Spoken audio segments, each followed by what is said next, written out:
All right. Already. Your belief is personal connections are secondary. Survival takes priority now. That's a good one. I like it. Simple, good starting goal. We'll see how it adapts over time. Your goals are I'm going to kick... I'm going to knock some sense into Zuzu. That's violent. I will take the hit for one of the other party members. Okay. I'm going to get a little treasure. Doesn't even have to be a whole lot. Just as a snack. Just a snack. Hey, listen, you're not going to deny me a little treasure. Just a little. Just a little as a snack. Cora, I will reveal my holy abilities in a time of need. All right. I will find common ground. Yeah, I think that was, we talked about that one. I like that. That's good. I didn't even realize Cora had not, well, I don't want to get into it too much until we see it, but yeah, it's crazy you haven't cast a spell yet. I will find common ground with one or more of my fellow legionnaires. That's good. I like that one a lot. I will work towards contacting the mother of the boys. All right, wait till you see the tokens I made for the freaking boys. Is it Beavis and Butthead? It is. Yeah. Oh my god. Okay, so I really didn't hear about them before, but now in my heart. Oh, good. I had two sickly Edwardian children. You gotta black out one of those eyes, though. Yeah, that's true. They don't look starved. Well, the younger one does not look starved enough. I've been feeding him. Looks very, very prim and proper. Please, mister, may I have some more? Yeah. You've had your share, Porky. Back of the line. Oi, can you spare a quid? Me ma and pa are dead. There's Soup. Love it. Soup is so much cuter. What do you guys think? Honestly, now that he has a picture, I don't trust Soup in the slightest. I love Soup. He looks like if you took your eyes off of him, he would eat Roscoe. I'm gonna get him a muzzle, don't worry. I don't trust you, Soup.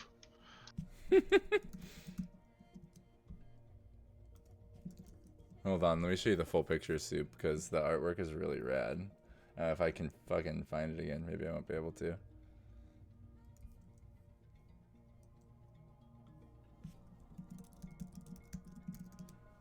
It's perfect for our world, like the full picture of Soup. It's just, you know, full pictures don't make great tokens usually. Yeah. Too small. Too small.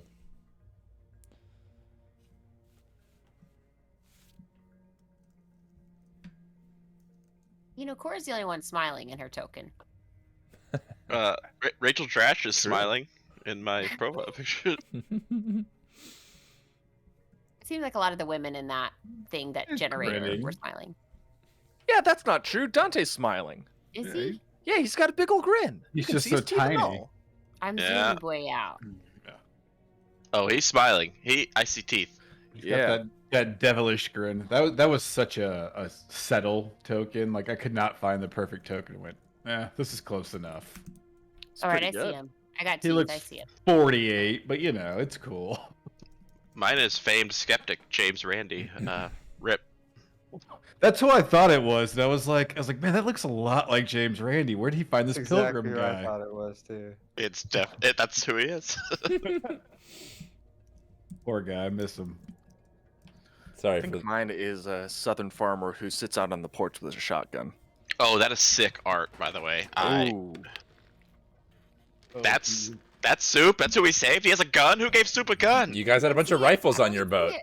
Where did you drop it at? In the where is Roll it? 20 chat. Oh shit. Oh, it's way down here. Oh, that's Oh, so that's dope. badass. That's really good. I feel like it's My perfect. dude. Like the face is just crazed enough. Yeah. I dig it. I want to play that character now. I don't think I have a backstory for him just now. Is that a vest or is that his fur? Is he wearing the fur of another? No, that's his fur. Yes. A vest. No, yes, it's a vest. I think Wearing he's. the I think fur of he's just another like doll. kind of mangy and shaggy, and his chunks and like big matted areas taken out of it. So it's like God, we- fluffy on his shoulders and matted on his ribs. We risked our lives for this thing. Not all of us. We will find him a home and cherish him forever. Those legs. I'm gonna integrate him into society so it's a playable race in the next campaign. Soup, be I God. mean, yeah, I mean, I got plans.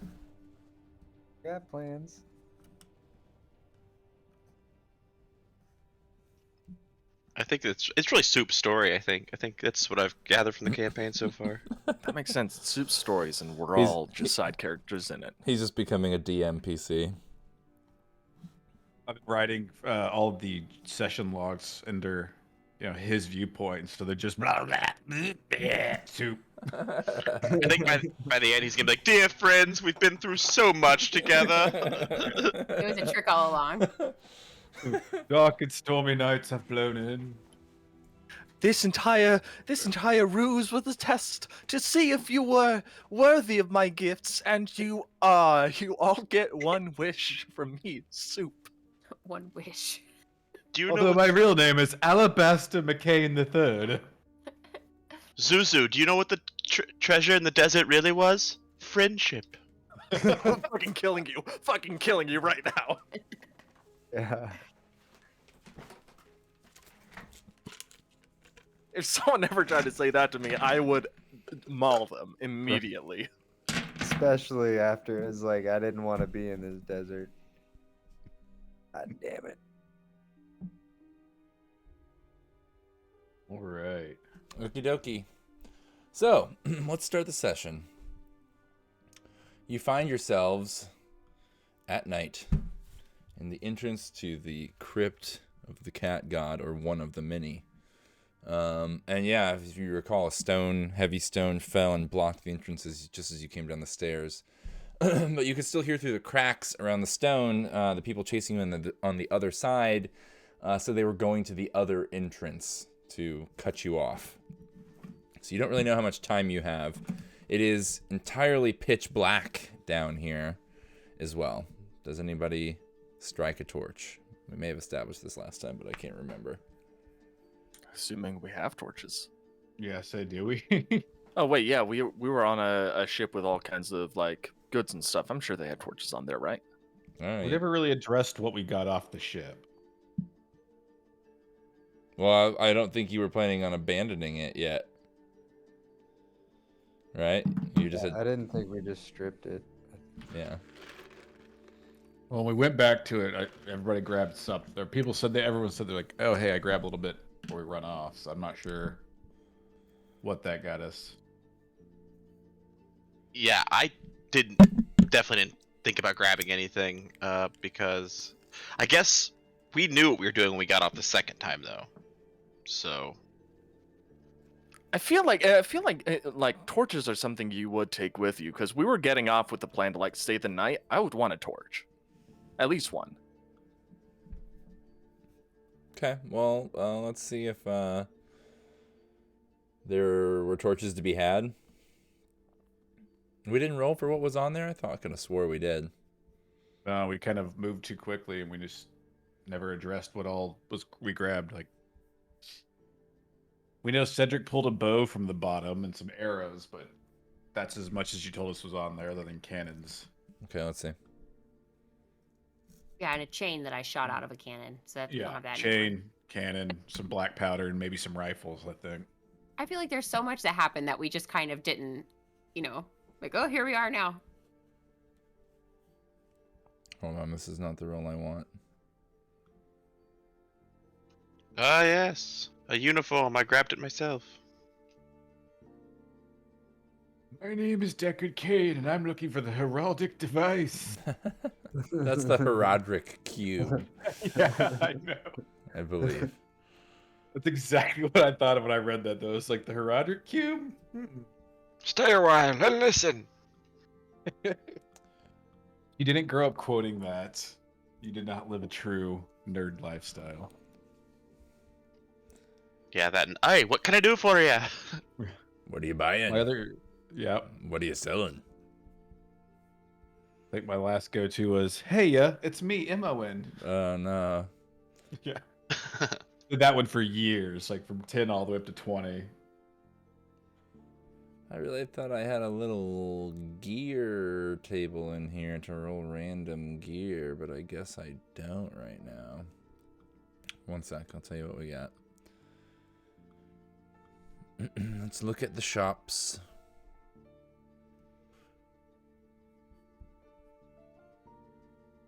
One, two, three, 4, 5, 6, 7, 8, 9, 10.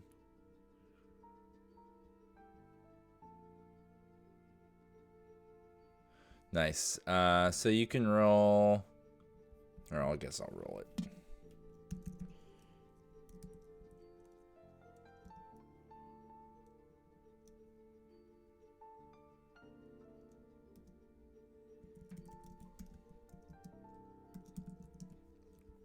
Six, 3, and 5. So 1, 2, 3, 4, 5, 6.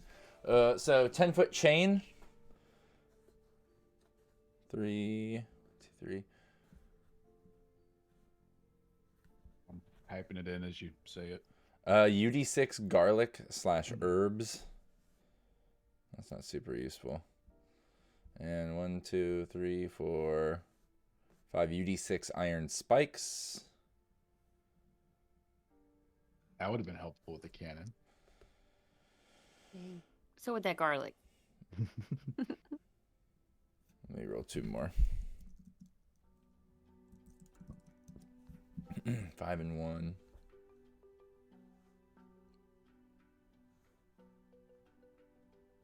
A jug of oil, UD6. Nice.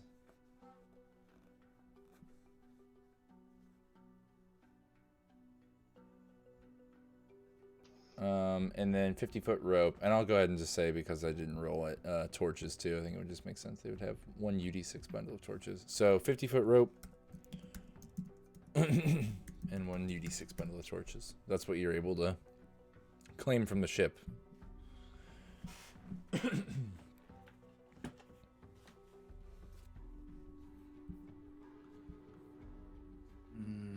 So someone Alright. took torches. Yeah. Who wants to take what? I'm gonna go ahead and recommend that someone that has all their arms and appendages take the torches.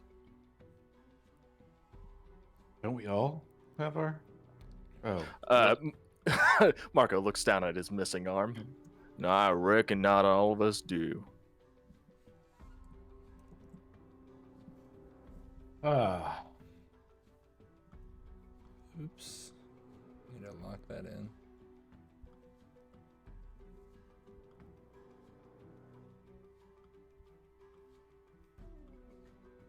If nobody's jumping for him, I guess I can carry the torches. I'll grab the spikes. I'll grab the spikes and chain unless someone wants one of those.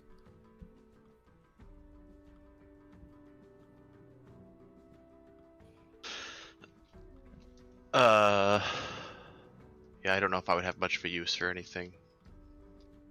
Well, I mean, I have the garlic in my purse, my denim purse.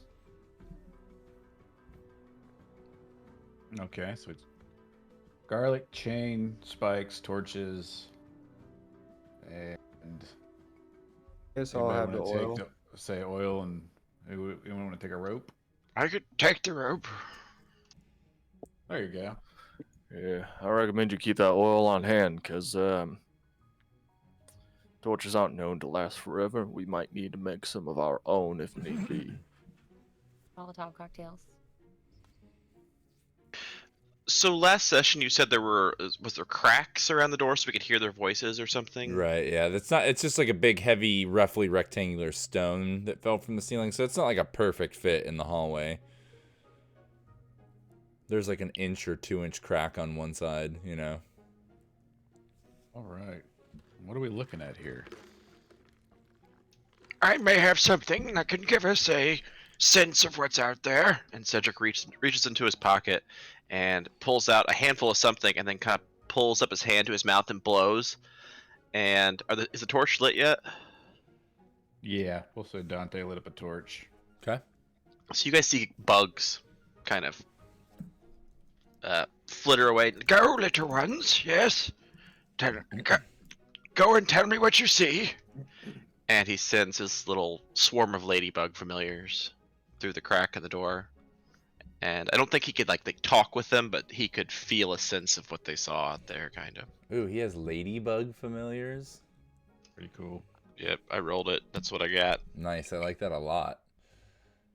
So they scurry out the crack. I think we established this last campaign, like they can pretty much answer yes or no questions, right? In their I don't know. I never used. No, they did I before. never used. Yeah. Yeah, we Night- did it with the other group had a familiar, and yeah, they used him a lot. And he was a crab, and he could answer yes or no questions because they're like intelligent enough to understand you, you know, and do your bidding. They just can't like speak your language per se. So anyway, yeah, your ladybugs crawl out in a little stream outside and disappear for a while. I don't know how good of a look you want them to get, but they'll like fly up and survey the whole area because they can fly. Yeah. Let them fly around, do their thing, do a little scoping out. Nice. If we've got a minute, Cora would like to kind of lean over and kind of just whoever Soup is not by, just kind of say like, what happened? How's he still? What happened? Because she was at the boat, so I don't think we ever like acknowledged that. Hey, we turned around and I thought he was gonna die, and like here he is, you know. Who do you say that to? Just I don't know who he's like. Where is Soup? I guess. He's with you guys. I mean, you are. Well, let me describe this first room to you if you want to get into that first before we kind of get into what Soup's doing. So you strike the torch, and you kind of head down into, you know, this large kind of wide stone staircase leads down into a a low, dark, kind of very long chamber. It's like perfectly rectangular. Hold on, my Roll20 is frozen. Otherwise, I would show you what this little map thing you're looking at actually means. Wow, my Roll20 just completely froze when I tried to upload something. There we go.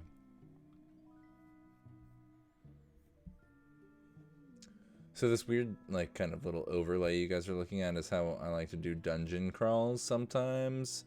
It gives you a really nondescript, like, look at where you are in the dungeon without showing you the complete dungeon and, you know, not necessarily showing you the way back from where you came. Each, like, square is just like a, I don't know, 10 or 15 foot square. It's not exact.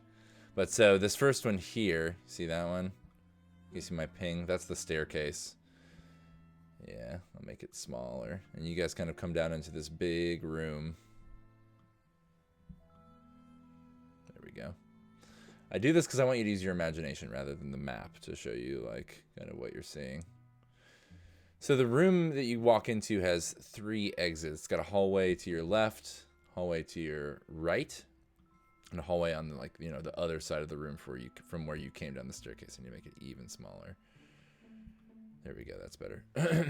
So you got an exit to your left, right, and ahead of you. The exit at the other end of the room, though, looks like it was maybe a staircase or something, but it's almost completely caved in and just like filled with rubble. And standing between you and that exit across from you in the middle of this kind of long chamber is a huge cat sculpture, kind of like the one up top from when you came in, but a little smaller.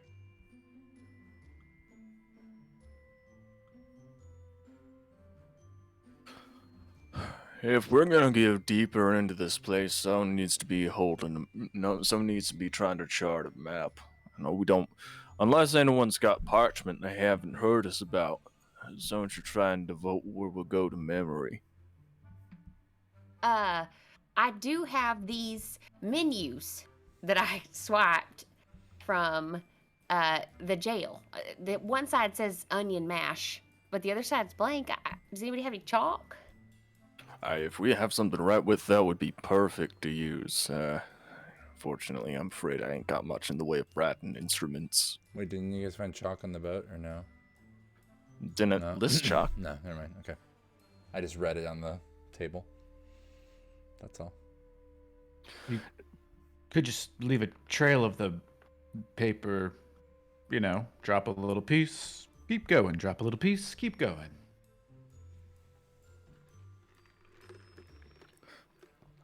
I'm happy to work with that, if that's what we've got to resort to. You could Well, also try like scratching in the. Is that like thick paper or is it kind of like? Is it like wispy? Well, it's You just for all me. believe we have time this? I'm I don't- sorry. Yeah, they are coming down here to find us. They saw us walk in. We should probably get a move on. One moment. My ladybugs will be back shortly. I couldn't leave without them, and they may give us some valuable intel. Yeah, it's gonna take the ladybugs 5 or so minutes to get back. If you guys want to wait. I'll start tearing the a cup, not all of them, but a few into like strips that might not, and kind of crinkle them up a little bit so they're a little heavier, so that way they don't just float away. I think we also need to discuss what happens if they come upon us. I don't think there's much chance for diplomacy, especially with Soup in tow after the events transpired earlier. Thankfully, that's about as simple as you can get. They come upon us, we kill them, and that's that. Not much to discuss, I agree. Your bugs can find their way back to us, yeah? Well, they are intelligent creatures, more than your average ladybugs, believe you me, but yes. I think we should start moving on, let those ladybugs catch up with us. Nothing's really gonna change just sitting here, except that we're gonna be sitting targets for whatever those guards are looking for. Fair enough. I think they could find their way as long as we don't go too far. Can they follow the paper? What was that? Can they? Can they follow the paper, right? These ladybugs? They could, yeah. Quite perceptive, yes. They're quite perceptive. They actually, I believe, can just pretty much automatically find their way back to your wizard friend. I believe they can even like just dematerialize and then rematerialize where you are or something like that. Or if they get killed, you can 24 hours later. Yeah, you can rematerialize them later. They have like a pocket dimension that they can disappear into at will. They can do some interesting things, those ladybugs. That rules. Maybe we should just move very quietly and choose one of these hallways and start there. Left, right. Just try to, not alarm anything. My vote's right. Stick to one wall, keep your arm there. You'll be able to find your way to the exit eventually. It sounds like a plan.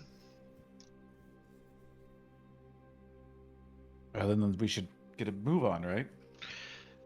Can we take a second to make sure there's not a mechanism to open this door? Like look around if there's not a loose stone or something, so we can just walk back out. Yeah, sure, by all means. If you want to check like the staircase and stuff where the stone fell and blocked, you can make a wisdom roll.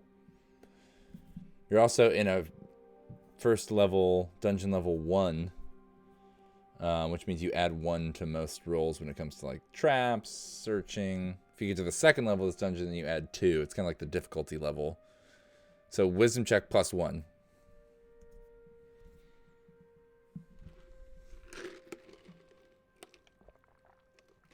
Oh, so close. Not quite. Yeah, you can't even. You're not even sure what triggered the door to fall, to be honest. Looking at it, everything is Alrighty. like kind of natural stone wall that has been carved away into like perfect rectangular hallways and tunnels, and then rough sandy floor in here. Already's gonna keep his head on racks out and at the ready for pretty much for the remainder of this dungeon crawl. All right. So you all gonna wait here for the ladybugs? You're gonna move somewhere else? I'm moving. Yeah, let's move. All right. Where are you Soup, going? come on. To the right. Soup growls and follows along. So you go down a very narrow hallway, like one person wide. Very like Egyptian tomb style. This is just like a perfectly, rectangular little sandy sandstone hallway, and you're all just, kind of hunched over as you single file through it. But as you get about 5-10 feet down this hallway, you see there is a faint, like almost torchlight coming from the chamber at the end. And pretty soon it does open into a small chamber. This map doesn't really show up, but the chamber is kind of like a rounded, beveled shape on one end. So the shape is more like this off of the square. Either way, it just comes to that. There's like a, maybe a crumbled ancient kind of sculpture in the alcove that is in there. And other than that, it's empty, just full of rubble. But the glow you see is coming from a hole in the ceiling. There's like a shaft up through the sandstone to another chamber really high above. It must be 30 or 40 feet up. Shaft, as in, is there a way to? Is there like a rope or ladder, or is it just like a skylight? Like literally just like a clean rectangular upward tunnel from the roof of this room. Vents. Like in like a mine. What about like a laundry chute? They're throwing their clothes down. Well, I mean, you can't breathe underground forever. Oh, air. Yeah. You get stale air, you start to suffocate, you get lung issues. But I think we've hit a dead end unless we have a way of climbing up that. Even then that's tight. No, not I. Yeah, so a faint torchlight does kind of come down from the chute from above, but you can't see what it's emanating from, and there is no other exit here. There's nothing else in the room. Like I said, there's like an alcove on one end, and it's just got like kind of a crumbled old statue. It looks like it maybe was a brazier, like it held a big bowl of coals and fire at one point.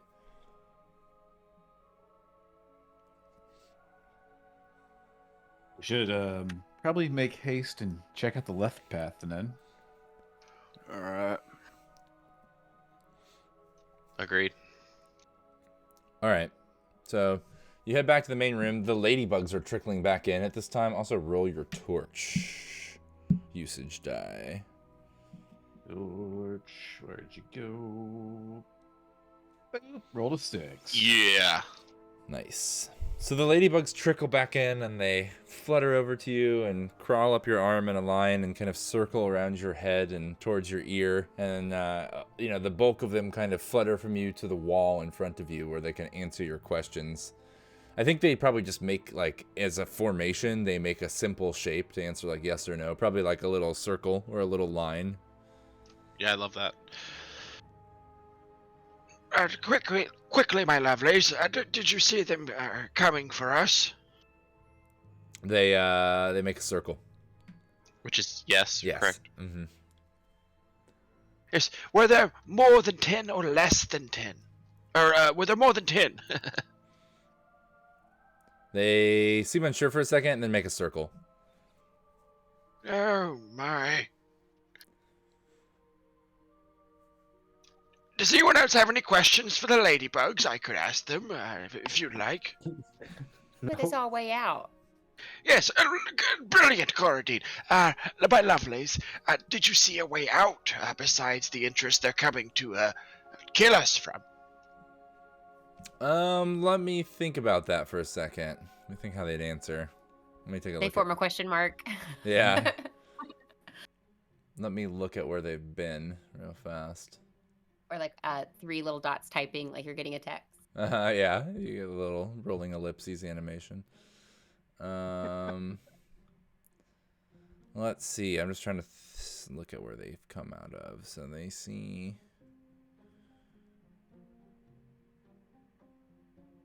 What was the question again? If there's any other exit.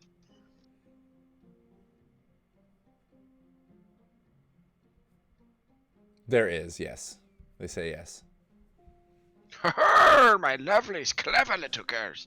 So, I'm not sure if you picked up on that, but there is another exit, everyone. The ladybug saw it. We know they're coming from there. Besides that exit, Oh. Mhm. besides the, I guess they're coming to kill us. They're certain it's not Zuzu the, doesn't the understand vents. that. What's that? What's that? Zuzu certain? doesn't understand that. He's still angry at these questions. Doesn't understand why we're standing here. Or what's the matter, Zuzu? You seem upset. You're slowing me down more than these kids, old man. Oh, slowing you down. I hate to hear it. I feel like I've shown my worth at every turn, and as have the rest of us. I think what's You have. Let's just go. We need to leave this place. I'm not comfortable staying here. fair enough. So I'm down to move to the left. I got the lady. If anybody has any other questions, you could shoot him at him. But Yeah, I say we just keep going. We can ask your ladybugs questions as we move, I feel like. yep, I'm out of questions. But if someone thinks of one, feel free. To the left. To the left. A box to the left. Ooh, that is a good ring to it. Maybe I'll write that later. Sorry, I was just reading over the rest of the goals and beliefs because I realized I didn't finish. Okay.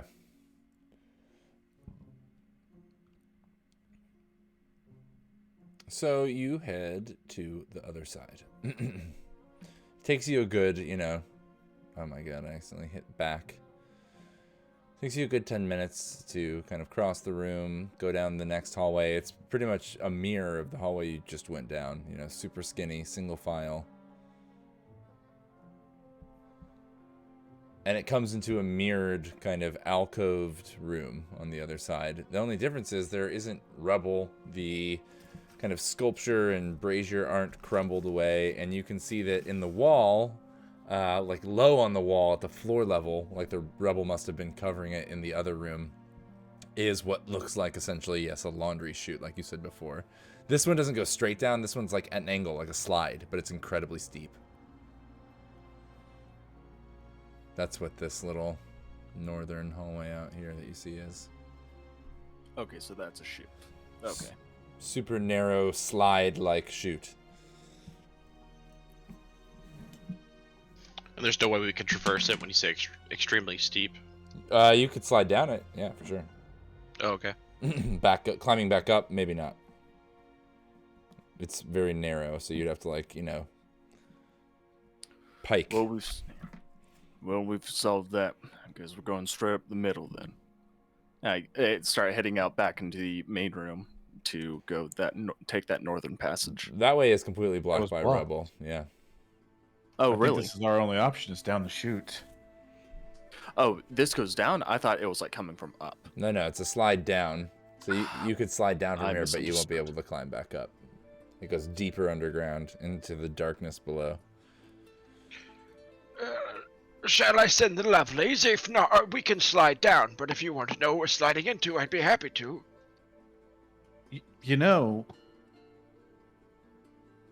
How would they get in here if everything's blocked? We might have time to actually think this through. Ah, very clever. Yes, you're right. Unless they know a passage we do. Well, they probably could. They would probably know a passage we don't, but... Uh-oh. Oh, but I think you're right. I don't think that there's a direct way in here. We'd at least hear them coming. I mean, they come up this chute, we'd know it. All right, what do we think is going to change between here and the next 10 minutes? Well, not the next 10 minutes, my boy, but the next hour. I could come up with something that would make this perhaps help us along our way. If I could concentrate for an hour. I don't know if we have that much time. We do gotta figure out how to get out of here still. Personally, I don't think that your fancy magic's going to help us much as of this moment. I say we need to be pushing onwards, seeing if we can't clear these ruins before whoever those guys figure out how to get down here. For instance, how many did the ladybugs yours say that were on our tail? Over 10? That's what they said, over 10. That's not odds. I'm very keen on trying. Yes, we agree there. I don't think... Maybe the best plan is to try to find the exit the ladybug saw and just leave.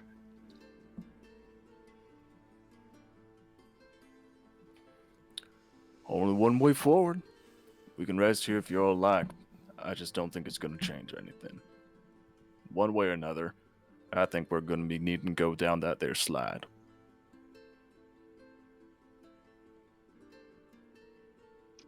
Yeah. Well, who'd like to go first? Anyone? Cora like looks at Soup.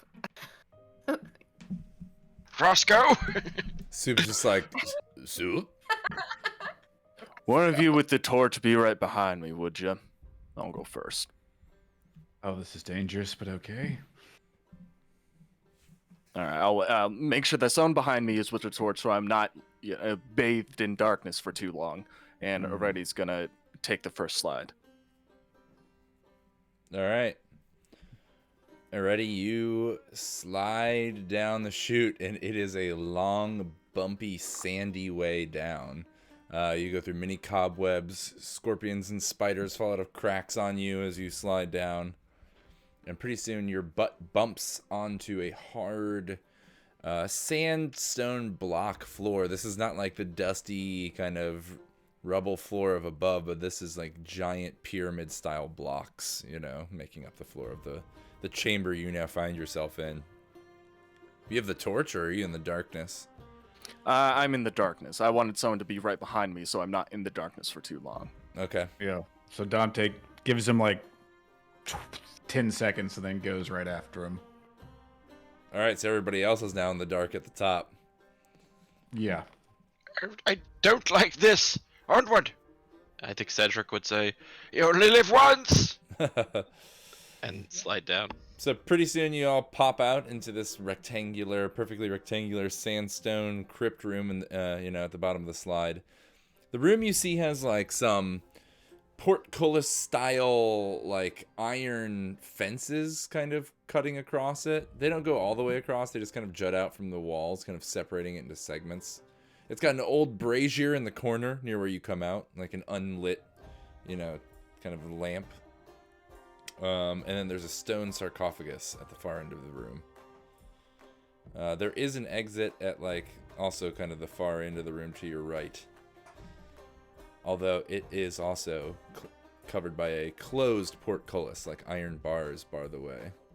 Let me move the map for you so you can get a better idea. So, and I'll restate some of that for you real quick. So there's an exit at the far end of the room to the right, but it is covered by closed portcullis bars. There's like some kind of portcullis gates coming out of the walls segmenting this room. And each segment has like piles of rubble in it. And then at the kind of far end of the room near the exit, there's also a big stone sarcophagus on an altar. There's like canopic jars on shelves all around it. Sand piled up in the corners around everything.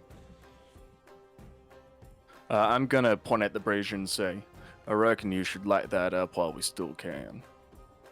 And then I'm gonna approach the sarcophagus. Wait. This seems fishy, doesn't it? Like, sectioned off ways. We can't just walk across this room. Doesn't it seem, I don't know, something just screams danger. It screams like it's ruins. That's all I'm getting. Do I see any, like, writing on the walls as I, like, move the torch around, or anything that kind of stands out that seems weird? Sure, let's check. Oh, interesting.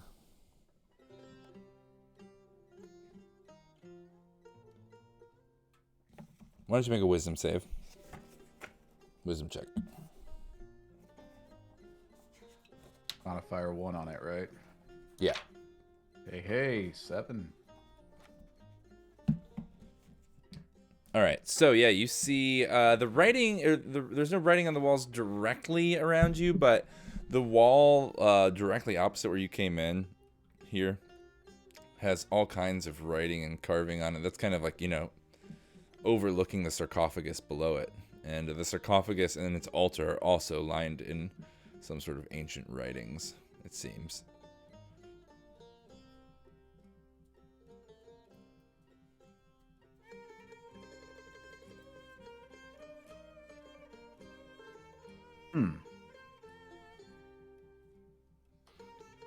Are you planning on lighting up that brazier? How do you pronounce that? Oh. Brazier? It's Brazier. brazier. Brazier Is it- is something much different, my lad. Oh, okay. Is it on the side of the room that we're on, or is it on the other side? Yeah, it's over here by you guys, like in this bottom corner. Oh, fine. I guess I'll just caution to the wind. Sticks the torch kind of in it, tries to light it. Cora will like put her arms around the boys to kind of like hold them in close and kind of back away. All right. It takes a moment, but the old coals catch fire in the brazier, lighting up the room with a dim glow.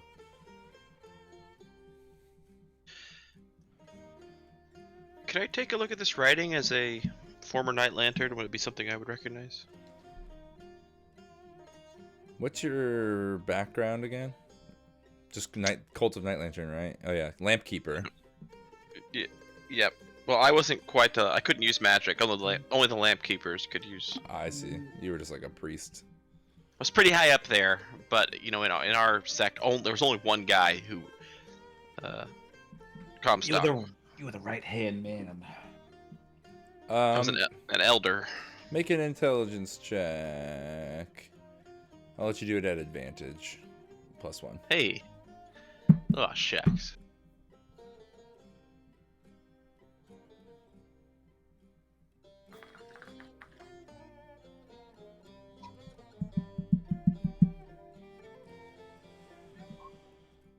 There you go. Hell yeah.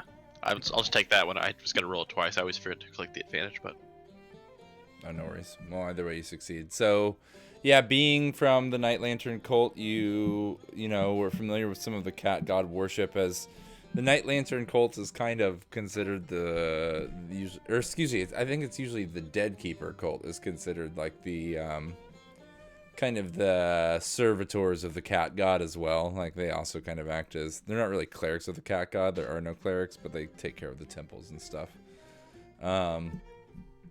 And, you know, the Night Lantern temples probably had some tie-in with that at some point as well.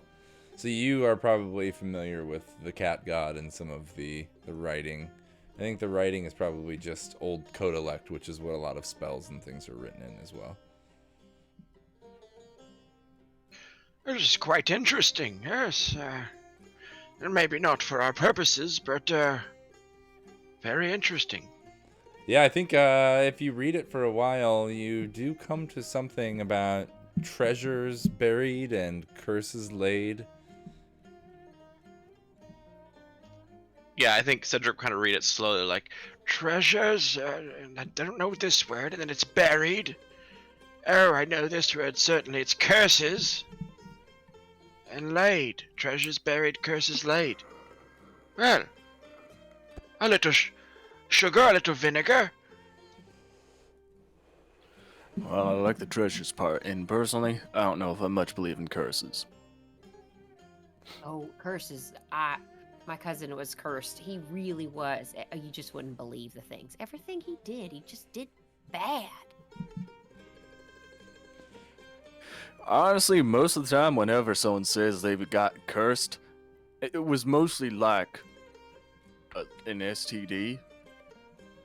You know? Like, well- they say, oh, that wench cursed my dick.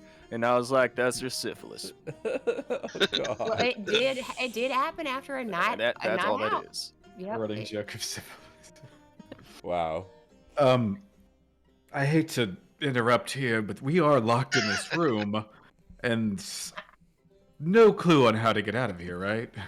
I I think. don't want to go forward. I'm scared. Sorry.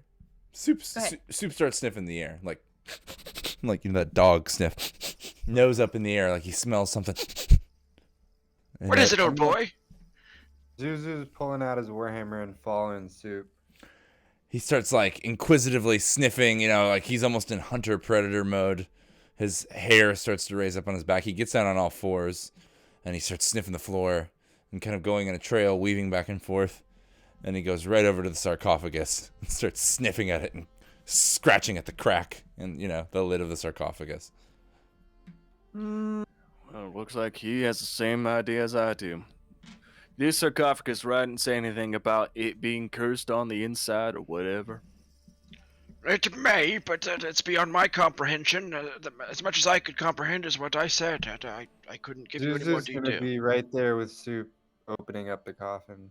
Hell yeah. All of us, let's do Oh it. no. Cora's like, well, I guess I'm gonna need this, and pulls her flail out of her like Mary Poppins purse where she keeps it. All right. Are we opening that? And Cedric would take a step back. Yeah, Dante's like halfway back across the room, just like. We get treasure. I say this is a win. Oh yeah, I'm also not close. What if Don't we get forget the cursed? curse. Yes, treasure and curse. Keep my dick out of it. That's what she said. So, first of all, let's roll the torch right as you do this as well. Oh. 6 Hell again. yeah, baby. Nice. I knew Dante was the right one. So, you guys go to start pushing. Also, I think this is the first time we really cross the room over to the sarcophagus. I think you can see through the portcullis down the really wide kind of hallway that exits this room. You can see that it leads to what seems like a gigantic sculpture or like circular altar or something, and it has like a big beam of moonlight illuminating it. Like, you just catch this moonlight illuminated thing. I think actually as your eyes focus in, you can see it's a huge sundial in like the next room. The sundial catching the moon? That just ain't right. Moondial. It is actually not a sundial, it's a moondial. I think Cedric would be like, "Why we're doing this, my lovelies? Go see if there's danger ahead." And he would blow his palm again and send the ladybugs off. All right, yeah. It doesn't take them that long because, you can see it from where you are. So you go back to what you're doing, pushing the coffin open, sarcophagus open. You slide it open, and laying inside is a mummified corpse, wrapped in ancient, old stinking of herbs and death. Ancient kind of cloth wrapped all around it, and it's clutching like a big longsword over its chest in like a warrior-like pose. Suppose we should have expected that. I'm gonna snag the longsword. So you grab it, and as soon as you touch the longsword, the dead body's grip tightens on the handle, and its eyes snap open with kind of fiery balls in them behind the cloth. Soup lets out a "Ow!" like terrified yelp. It like catches him by surprise. He kind of jumps. Oh And shit. its eyes just. Can we all see this? Oh yeah, I think it sits up like immediately. Okay, so Cora's like, now, I think I can do something. I think I can do something. So can I banish this creature? Like turn undead.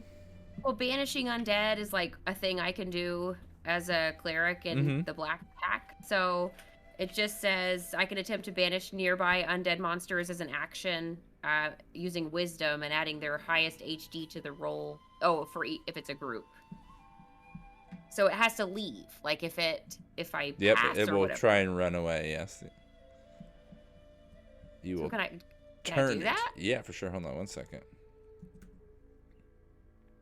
This is a thing I can do. It's not just it's a magical thing. It's my first magical thing. Think about it and do it. I think it's kind of creepy. I think as Cedric sees this thing come out with the sword, he's like, there's the treasure!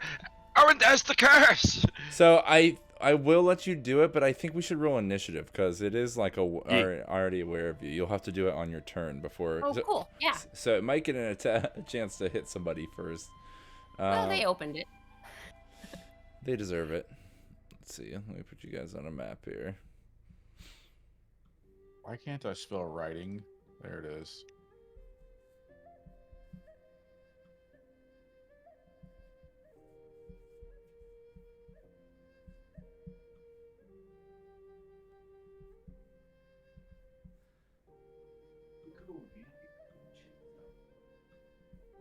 Sorry, one moment, y'all. All right, here we go. Flip you over here. Oh God.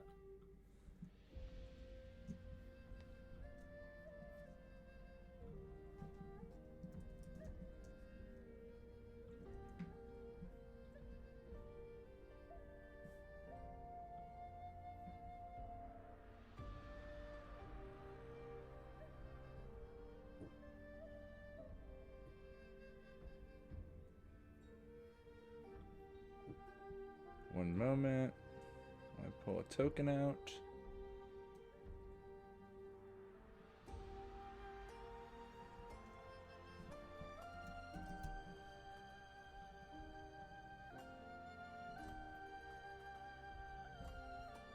Hmm.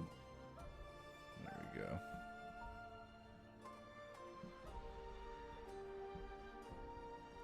I'm so big. Put it there. Ah, the mummy.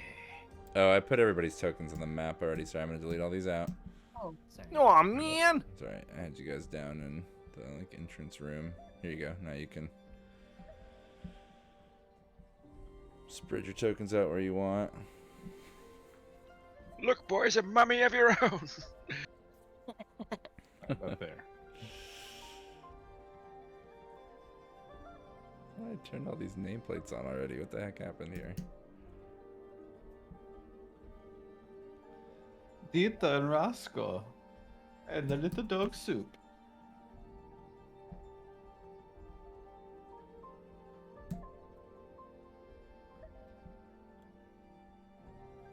There we go.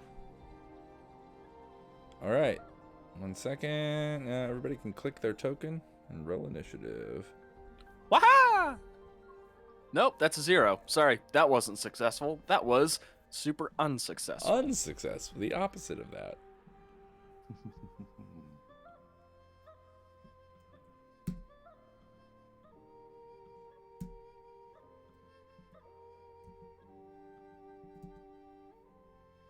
All right. Zuzu, Cora, and Soup, you do get to act first. So, Cora, you can, in fact, go first. I'm sorry. How do I do the initiative again? I've forgotten on this thing. That's all right. If you select your token, a little button will pop up next to the arrow tool at the top left of your browser. It says initiative. Thank you. Yep. Nice. You're in the winner circle as well, Cedric. But I'm assuming you're going to let Cora do her thing first before anybody gets Absolutely. into the fray here. All right, Cora. So can you do you have the ability, like text in your character sheet? Can you just drop it into the chat? Yes. Oh, and it also rolls the 1d4 plus 1, I think. Perfect. Okay. Oh my gosh, and it lets me choose wisdom. I think. I hope that's right. Mm-hmm. Did it do everything? Okay. It seems like it. So you rolled a 7 versus a 14, so you keep the spell, but it's not really like a spell, is it? No, it's not. And adding the a class creature's ability. hit die. Yeah, undead creatures who are banished take damage equal to the cleric's level and must spend all their future movement to become distant to the cleric. So, okay, copy that. Yeah, so she just says, like, it's time to give up the ghost. And she just, this isn't like her normal magic that she would use, like, if she was going to do something holy that she thinks of. Like, she thinks of this as something different, I think. It's not something she prepares, it's just something she can do. Yeah, I mean, usually, classically, it's like usually invoking your god or a holy symbol to, like, turn a vampire away or, you know, that kind of thing. Yeah. And my holy symbol, I rolled a vial of divine blood. Ooh. So I don't know if she, like, maybe holds that up, or does she, like, anoint herself, or is, You like, tell me. do I only have so much? Like, once the vial's empty, is that all my blood? I don't know. Okay. Just hold it up. Maybe it's holy so it replenishes itself. I don't know. Who knows? Vial everlasting. Okay. So she will just, like, put a dot on her finger, and then, like, put a dot, like, in 3 lines across her forehead. Nice. As she does this. I love it. That's cool. So this mummified corpse will take just 1 damage because you're level 1 still, right? Hmm. But it will also be repelled. It lets out a hideous, screeching hiss as sand shoots out from its rags that cover its mouth. And starts trying to clamber over the edge of its sarcophagus to get away from you. Well done, Cora. Didn't know I could do that, did you?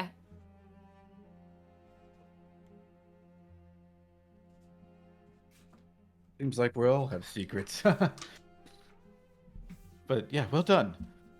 Seems to be afraid of you now. Stay close to me and it won't be afraid of you too. All right. So that brings us to either Cedric, Super Zuzu. Super Zuzu. Because keep in mind, that really can't escape from here. Like, you guys are seemingly locked in here, or at least closed in. You know, Cedric would take a step back. That's what I'll do for my turn. If Zuzu drinks the blood of a spirit animal, he absorbs its power. Okay, Cedric, you're just going to step back. You're not going to do anything else? Yeah, I think he's realizing that there's not really much he can do in this situation, and he's kind of out of his. Cora's magic is much more suited to this, and he's not going to get in the fray. So. All right. Soup is going to dive at the thing as it tries to climb out of the sarcophagus and bite at its femur, since that's what he wanted in the first place. Did I make a sheet for old Soupy? I did.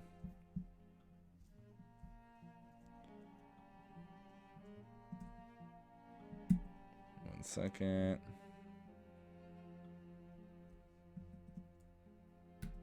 There we go.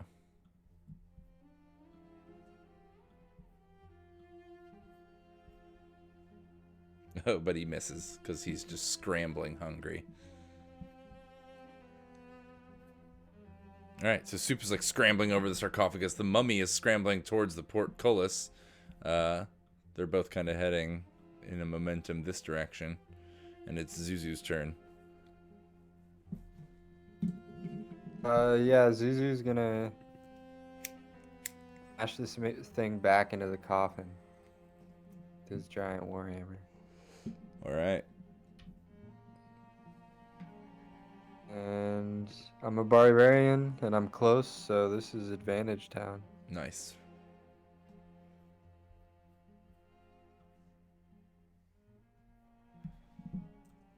That's a hit. Oh, hell yeah. Wait, I forget. Do we have crits in this game? There think so. are crits, yes. Okay.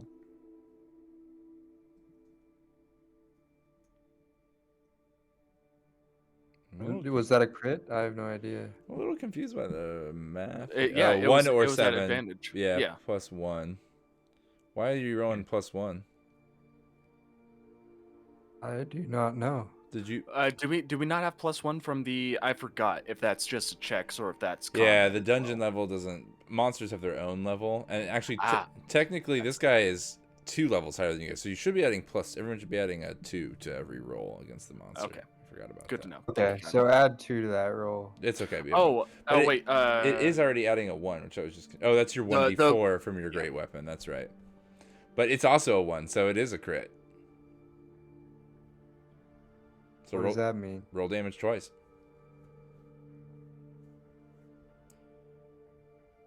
And, Damage. ooh, Damn. That doesn't seem to be adding the d4 in as well.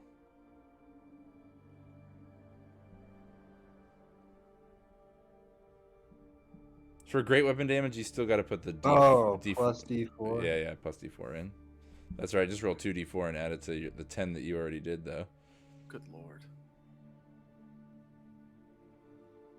This will be for the first D4 to go along with the 4 damage. So Okay.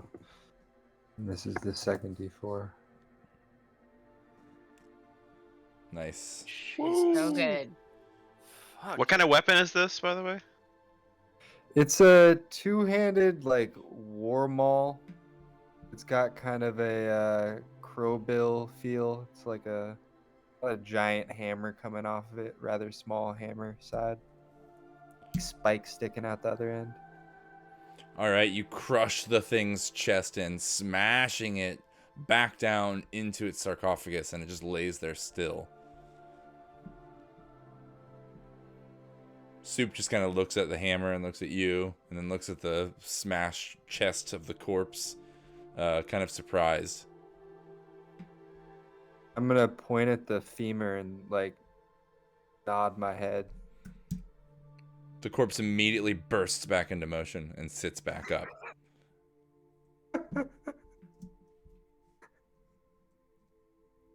And starts continuing to climb out of its coffin. I think at this point, too, the giant piles of broken boards and crates and canopic jars and rubble in the corners start to shift as well, as just like some bare white-boned skeletons start to climb out of them.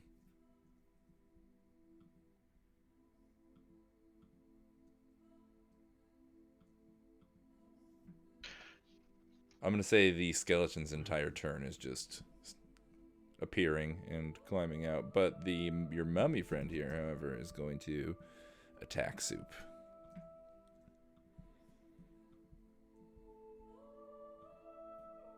Can he attack? Has she done her banish? Oh yet? yeah, so he has to spend 3 rounds. Oh, that's right. You already did your banish. That's right. So he's not going to attack Soup. Instead, he's just going to scramble out of the sarcophagi here. And it says he only has to get distant from you, which means he technically, I think, just has to be 30 feet away. Sure.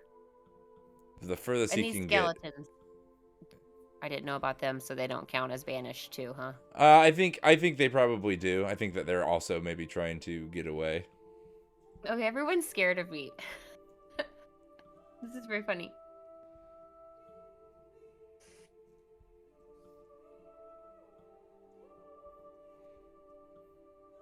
Oops, sorry, they're supposed to be down here.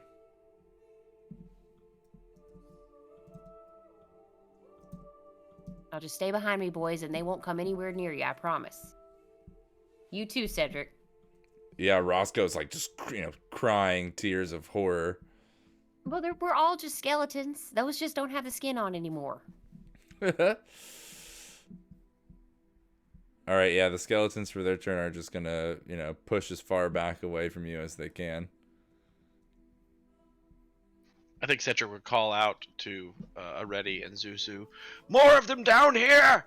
I think that sword has activated the entire room."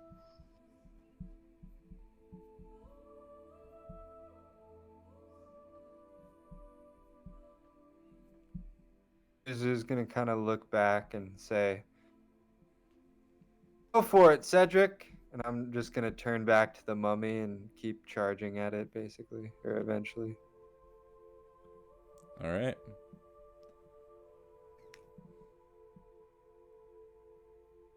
It is now Dante and Areti's turn. I had it ready. What was that? You go ahead. Your turn. Oh, now Dante said something. What was that? He said, I "Go said, ahead, "Go Areti." Ah, I missed. Missed that. Okay. Are these also portcullises like blocking path? They're just like, yeah, like kind of like I said, kind of described before, just more like walls of iron bars that kind of divide the room into sections. Okay. But yeah, they are floor to ceiling iron bars, correct? Now, according to like the what that I imagine that would impact the berserker thing, like dealer of death. You can just attack anywhere that's nearby. But if there's an iron wall between me and a target, can I attack that? I mean, I think the big thing about dealer of death is if you do it from not right next to a target, I need to hear the fiction. Yeah, like it still has to make sense in the fiction, right? However many people you're attacking or why. Yeah, you know what? That's absolutely doable. Like I get like 2 attack. Functionally, it's 2 different attacks. Mm-hmm. I could take one. So Areti's gonna turn heel, and he's gonna first sprint towards this one, take his first swing before. I want to make sure. But yeah, that's well within. Yeah. Mhm. So Got first it. here, stop, attack. Mm-hmm. spin around, attack again. Oh, so you just step through, but see, right there you'd be stepping through the portcullis. Yeah, I mean, I was thinking like, can I not step through Dante's space in this? I mean, I guess you could. You could go like diagonal, yeah. Yeah, You- that's what I was thinking. move Like, there. I can absolutely get from. I believe 5, I 10. was. You were there, weren't you? Was I 15, 25? One way or another, I have more Yep. than enough movement to be able Make to do 2 the diagonal full 30. moves, and you're right on top. You're right next to that guy. Yeah. All right, cool, yeah. Yeah, one way or another, I can finagle that kind of movement so I can get an attack off on both of them. Nice. I imagine you like run up and like grab the bars with one hand and like use it to pull yourself in and like kick the first one really hard. And it just kind of like collapses back, and then you like, spin around to the other side and plunge your sword or whatever at the next one. Yeah, my headhunter's axe. Oh, nice. Yeah, all right. Go ahead and roll your attacks. All right.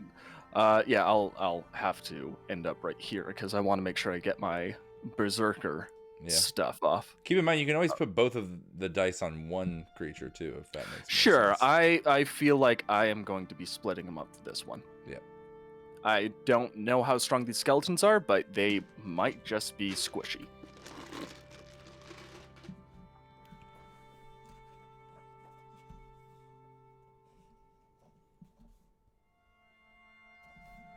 Sorry, this is my first time actually using like combat, so cancel. Let's just make 2 melee attacks then.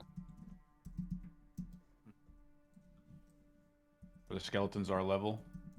Oh yeah, Yep. what level are they? Okay, so no bonuses. Yours are lower. That's unfortunate. First one misses. Okay.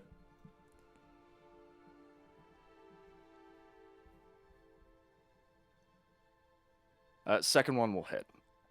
Nice. Roll your damage. 3 damage. Unfortunate, but yeah, that'll be that. All right.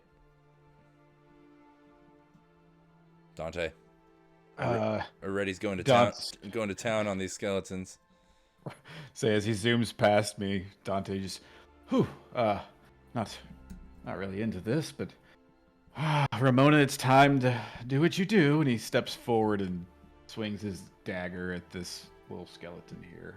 Okay. You said they were the same level as us? They're level 1? Mm-hmm.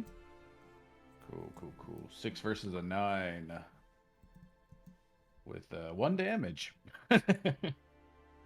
You see, he just kind of like sticks it in between one of the rib cages and kind of wobbles it up and down and then pulls it back out. Yeah, so I feel like that you are just realizing the dagger is not very helpful in general against these creatures. Oh yeah. All right, that's a new turn order. Everybody can roll again.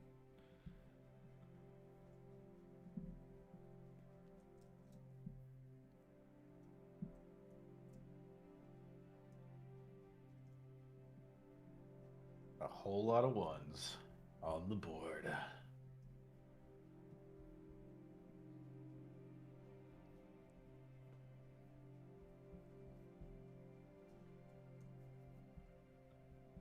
All right. Yeah, everybody goes first except Cedric.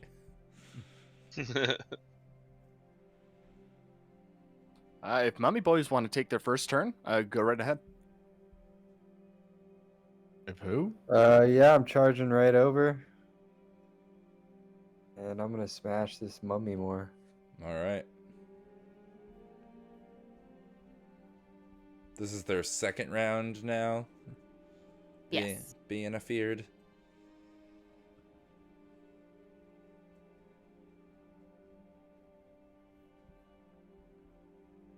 Should be a -2 modifier or a +2. Sorry. Yeah, too, yeah. Nice, that's a hit. There we go. Nice. So good.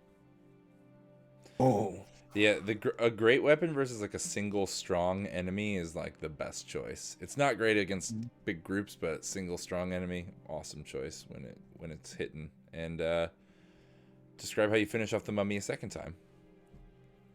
I'm assuming this mummy's kind of like turned away from me.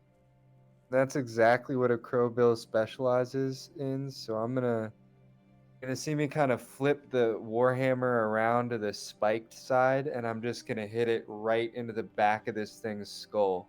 All right. Like not this giant swing or anything, but just a very like targeted back of the skull, spike through the back of the skull. And it's just gonna clamber down in a pile of bones. Just knees go jelly. All right. Well struck, Zuzu. Thank you, Cedric. Thank you. I'll be right over to help you. Soup, seeing these new bone boys come up, is going to be very interested and skitter over with a gleeful yipping and just dive at the closest skeleton. Oops. It's all good.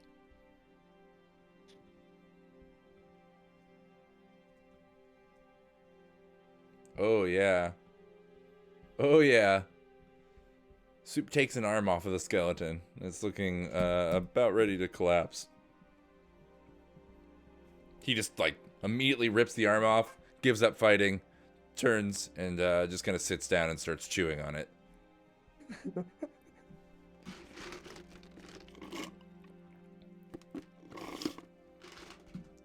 Cora?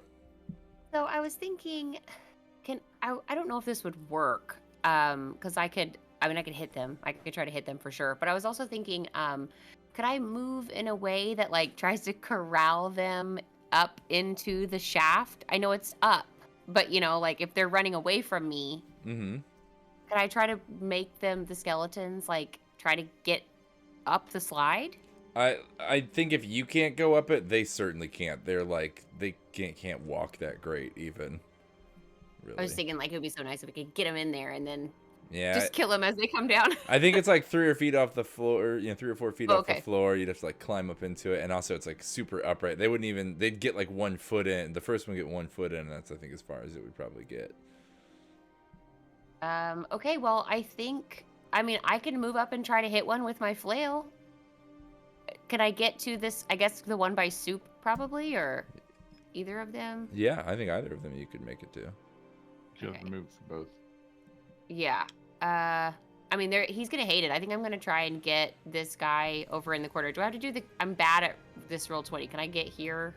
I was here. Yeah. So now click your token and then press Okay. the X key on your keyboard. It'll show you how far you just went. Oh my gosh. Thank you so much. Mhm. Okay. Cool. So you okay. only went 15 feet. So that's like half your movement. You're good. Awesome. Another way you can think about it, you have 6 squares of movement, and you can actually use the arrow keys on your keyboard to like board game move 6 squares. Holy shit. Wow. Game changer. If you didn't know that. Oh my I God. have learned so much. There's so This many is why Roll20 he's the things. master of the Roll20 videos. Yeah, you really are. It makes me mad at other people I see on Roll20 that don't know how to use it like me. Okay, so I roll my attack, my strength. No, it's melee So attack. or you actually have a melee attack button on your sheet, but it is just rolling your strength. Yeah, that's all it's Okay, really cool. doing. Well, I'm gonna do it. I'm gonna swing my flail, and she swings it. She kind of like pulls it back. She's never swung it in front of anyone. She's doing all this new stuff. She just kind of like pulls it back in a way that looks like a softball, like you know, girls pitch in softball. Yeah, sure. She kind of does it like that instead of like a more standard way that you might see. I like Oh, that. And that's then, so She awesome. uses like a I big love that. backwards arc to come up under it. Like Yes. Yeah, it's an uppercut Fucking swing. genius. this is the way actually. we do it. This is the way ladies do it. She swings it like a fucking bowling ball, is what you're saying? Yes. Yeah. Jesus, you're so fucking strong. Yeah, I'm Yes. so strong. Yes. Wow. Okay. Muscle So grandma. don't forget. The skeletons are the same level, so you don't actually add anything. Yeah. So click the roll damage, the pink button in the chat there to see how much you do. Nice. 3 damage. You smash into it. You crush its scapula and its kind of upper shoulder area on one side. It is still standing though, just damaged. I guess you didn't know we were the Bone Legion. Oh yeah. I like that you guys are fighting skeletons Oh, wearing yeah. wearing like bone t-shirt costumes. Already's like, oh yeah. Huh, that's fun. She winks at you. Like, see what I did there? Yeah, I saw what you did there. That's fine. I like it. Already. Your turn. If Dante would like to go first and see if he can't finish off that skeleton, he is welcome to go. Yeah, I will. Dante looks kind of back over his shoulder at Cedric. He's like, if I can't do this, finish it with your magic. And then he swings down his dagger again. If I can find melee attack, there it is. Oh, and he completely misses it. Just like whiffs short of it. And then just like stares at it like, oh, shit. And then Already says, don't finish shit with any of that sorcery.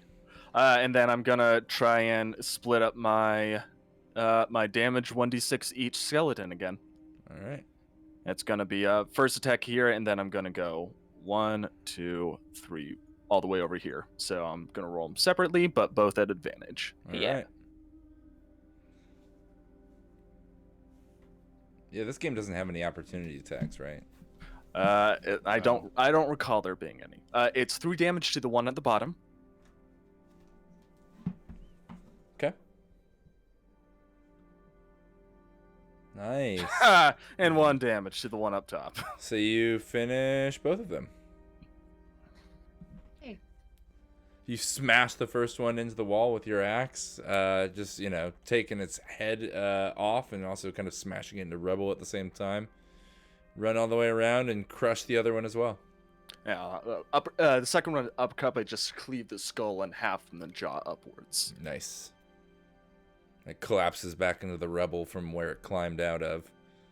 These skeletons look like maybe they weren't buried here originally. Like maybe they slid down the chute. Great. And Expertly done, already. never got out. Alright. So, Monster's turn.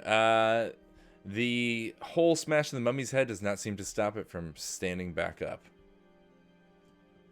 and turning to face you, even though its head is almost non-existent at this point, Zuzu. But not only that, down the hallway through the portcullis, Zuzu, you hear a yell. You hear a voice yell, "Lower the rope! They're moving! Let us up!" Like 3 voices screaming from the next chamber. You glance over and you see some of the men who are there waiting for you, looking upward, standing on the sundial. I'll reveal some map here. And they're like yelling up the shaft they're standing in because it's a big circular room. And you see the moonlight coming from above, so it must go up. And they're yelling, "Let down ropes! The dead are walking! We've disturbed the crypt!"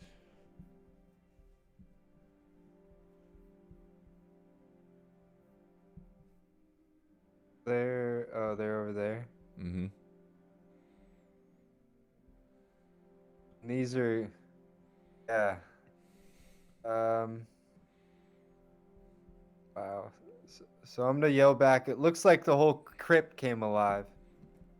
Yeah, I think you maybe see a few more skeletons, like, kind of way on the opposite side of them there. Or, like, maybe coming from the north, actually. Oh my. Hopefully this throws off our pursuit. Cedric, you don't mind using that brain of yours to see if you can't figure out how to open that portcullis over there, do you?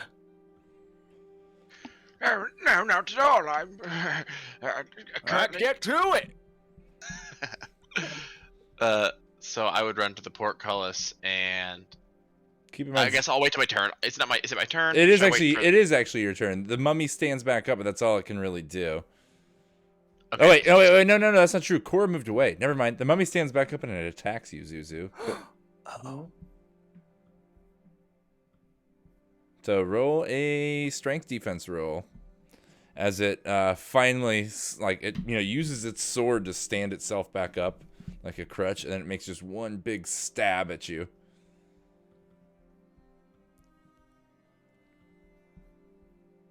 And it's a +2 modifier? It is, yes, correct. Okay, I have an RC car in my kitchen that just moved by itself.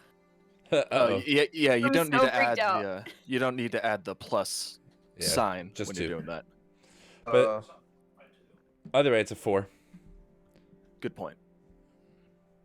Nice. So you dodge out of its slow, attacks way.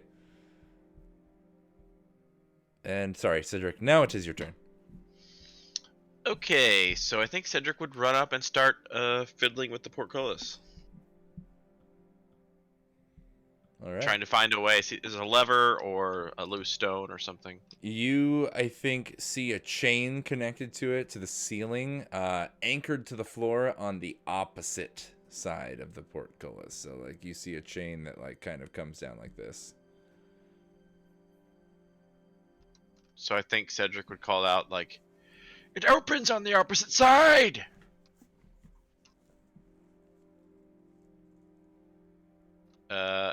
And can I still attack on my turn? Oh, yeah, you only moved so far, right? Yep. Yep. So Cedric will be like, "We must all do our part!" And he's gonna try to hit this thing with his staff. All right. Take a swing at it. I rolled a dice in real life. It just shows that how conditioned I am. And it was a what'd you nat get? 1. It was a nat 1 in Nice. real life. I'll let Hell you, yeah. you can keep it if you want. No, I'll take it. But I love it. I love it. I say keep it. Just click roll melee damage twice on your sheet. So benevolent. That's so nice, Charlie. It is so nice. I mean, the thing's just going to stand back up anyway, so... Or is it? You don't know. I think it really matters. Can we give it the sword back? Give it sword back. Do we take it? In I don't know if it you were never actually able does. to take the sword. It still has it. Yeah, it's attacking you Oh with my the God. sword. Oh, that's what it's hitting you with. Oh, it has a hit. Yeah. So hey, Andy, hit the roll damage button twice in chat there. There you go. One more time.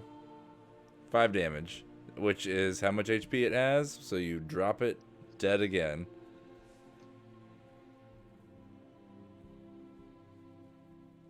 I don't think that's going to last. Bring the torch, somebody.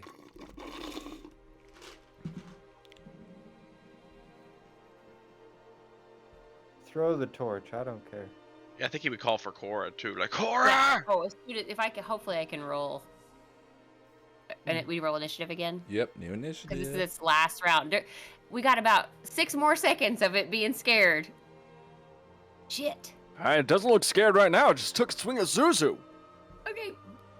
But I just gotta get a little closer. I'm Gotta so get a sorry. little closer.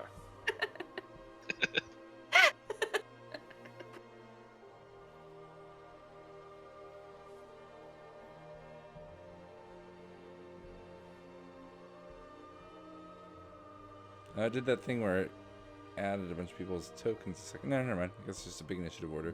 Mummy, Soup, and Cedric go first.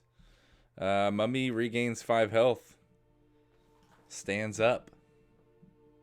Attacks Zuzu with its sword. The bastard. Let's check.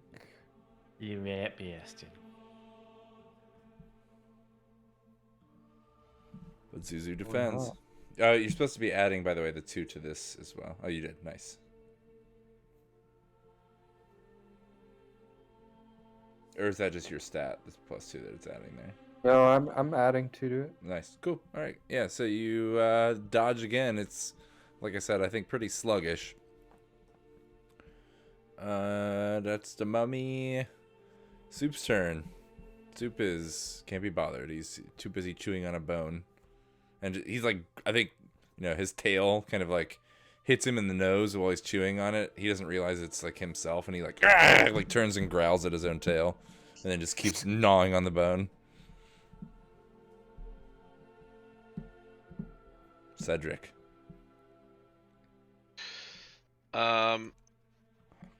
Cedric would turn to Zuzu and say, "Were you calling for the torch to burn it?" Yes, burn it, burn it. Yeah, Cedric would also call for the torch. I don't think this is a defeatable enemy by common methods. I think we need to employ fire. And in the meantime, he's gonna fucking try to bash its brains in. All right.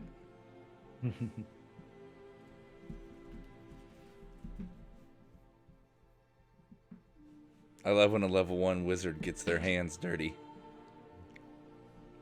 He's Level Doing 2. great. Level Level 2. 2, that's right. Are you who? We have 2 level 2s. Mm-hmm. Yeah, it's Cedric and Already. Nice. So you're only adding 1 to your attacks, Cedric, technically. Okay, well, I didn't add any, so it's a 4. That's all right. No worries. It's still a hit. I did it actually wrong. I think I did the strength test. That's okay. It's the same thing. If you look where you put in weapon damage, there you go. Yeah, you have a dice there. Nice. 1 damage to it. Hit it again with my staff, just like not quite as awful as someone might assume by looking at him. He's kind of maybe he used the staff as a weapon in his younger days. Nice. Think about an old man just whacking at him with a cane. Yeah, you stop there. You're wrecking my friend. So more skeletons, Zuzu and Cedric, emerge from the hallway to the north and into the moonlit chamber with the moon dial. Just as a rope tumbles down and kind of like a mage-looking figure climbs up and out as the skeletons reach for him. But he leaves 2 of like his henchmen kind of behind, and they start trying to fend themselves off against the skeletons.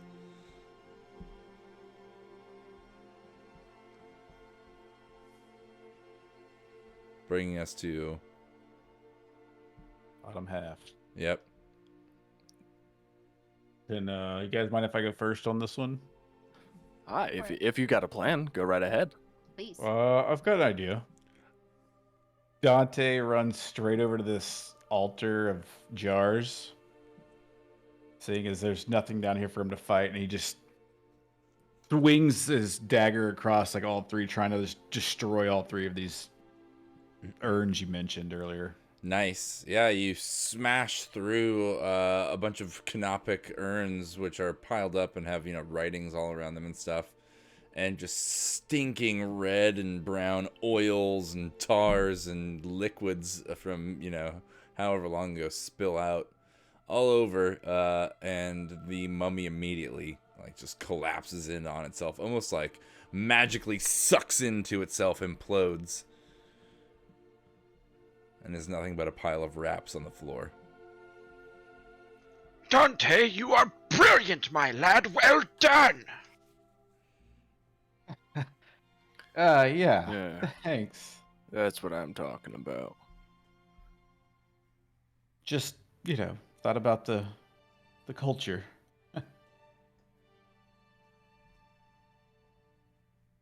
Yeah, Cedric go over and pat him on the. I think he would tell everybody, everyone, that was spectacular. I felt like I was just standing here and I was watching some kind of adventuring group, which I guess we are.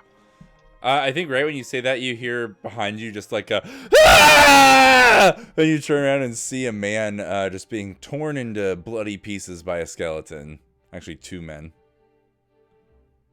Oh, good gracious.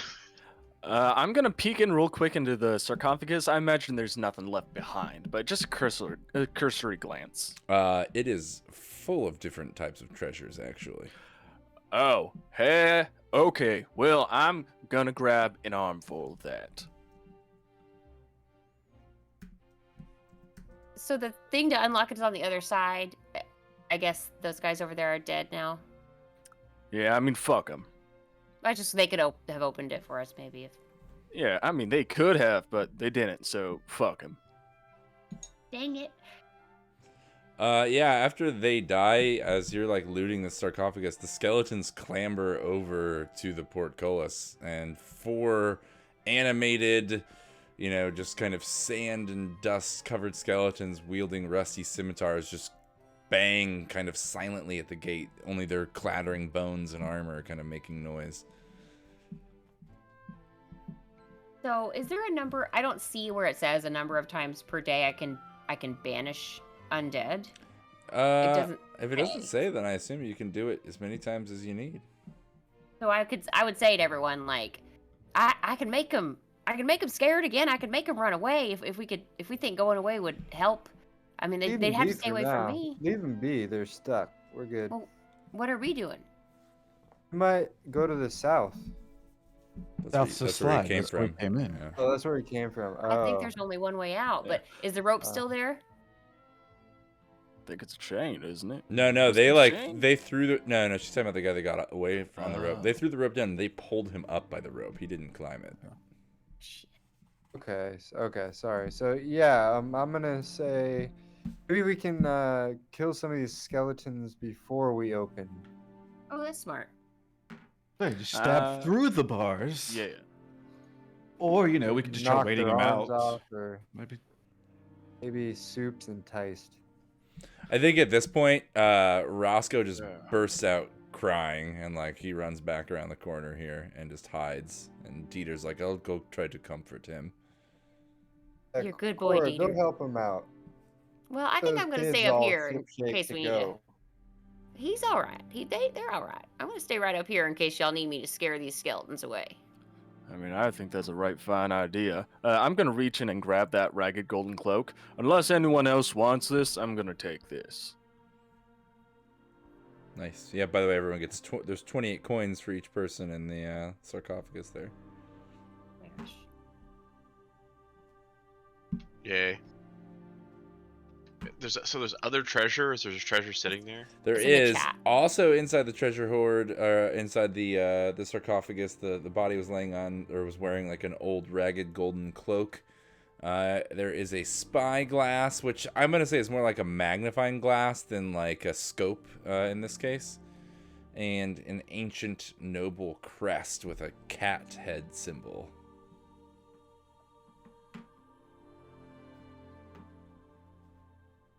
I'm going to actually wear the golden cloak, like, draped over my missing arm. Nice. How does identifying magic items work? If you have detect magic, you can tell. I think if you just spend 10 minutes studying an item, you can discern whether it's magic or not. As far as actually identifying it, I believe there's an identify spell. Okay. But I'm not. Is there? I thought that there think wasn't. so. It was just tech magic. Maybe I missed it. Or Yeah, but maybe we it's a got higher level 2 spell. books. Hmm. We're using OSE, yeah. So. Oh, yes, of course. I'm gonna snag the mummy's sword, I guess. I don't know. Let's see if that's anything special. It is a ancient longsword. It does have some cat, iconography built into it, but when you pick it up, you can tell it's fairly cheaply built. It's more like a ceremonial religious sword, it seems like. Yeah, I'm gonna go grab the spyglass then. That spyglass. Nice. I'm gonna kind of hold up the crest and maybe as a joke. I mean, I'm gonna kind of ask anybody if they want this, but I was gonna give this to Soup. No, here, toss it here for a second. Let me see. Okay. I'll toss it over. I don't Dante really kind care of about this ancient noble cat cult at all. Dante holds it up in front of the gate and kind of waves it in front of these ghouls to see if they react in any way. Where are these skeletons? Sorry. I don't think they do. No, they don't. They don't seem to have any effect. They're just mindless. Like I said, just kind of silently, weirdly standing there looking at you with the hollow eyes. Oh, that didn't work, so sticks in his pocket. Alright. So it's the read magic spell, first level spell, that lets you identify items. I could read language, but not read magic. Yeah. Just stab him through the gates, then? Yeah. Yeah, it works. Alright, so you guys take some time and eventually kill off all the skeletons by just stabbing them through the gates. It doesn't take long. They literally file in as the others die, filling the place of the one that just fell in front of them.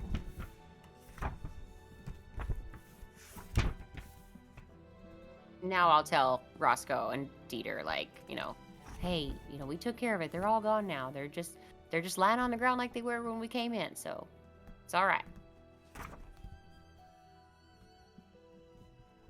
Roscoe kind of sniffs and he's like, I don't want to keep going. Don't make me keep going through this place. Take us back. Well, there's only one way back, and that's forward. Little Roscoe's just like still sobbing. He's like, "Why did you bring us here? Why?" I was gonna rest. I really did, boys. I had no idea what we were getting into. But we got you. You're fine. You're fine. We got you. Look how strong I am. Did you see what I did? Look at these boys. And she like points to the party. Like, everybody is making sure that you're okay. Except for Soup. Stay away from him. He still is like pouting. He seems like angry and upset with you, but Dieter is just like, he'll understand soon enough. Hey, it's okay to have feelings. I'm having those feelings too. I'm angry and upset too. I think that all of us are. He's like, I'll keep working on him. Cedric kind of look at Zuzu, and he's like, "She's done this before." And Well, I have nothing to say, Cedric. took care of one problem. Okay, well, how do we get out of here? Hmm. Move you back to the simple map. Simple map. I would love it if that was a drop every time we went back to this one. Yeah. So Um, if it's weighted, if there was some way we could snap the chain or just deactivate it, it should let us through. Have we tried just picking up on the gates? You know what? That actually made a lot of sense, and I'm embarrassed I didn't think of it already. I think we should start with that. I'm kind of not strong, so I mean, Well, I mean, listen, 1, 2, 3. We've got like 3 muscle fellas in this party. I think we can handle a gate. Yeah, Cora steps up. Let's do it. Yeah, all right. I still got one good arm.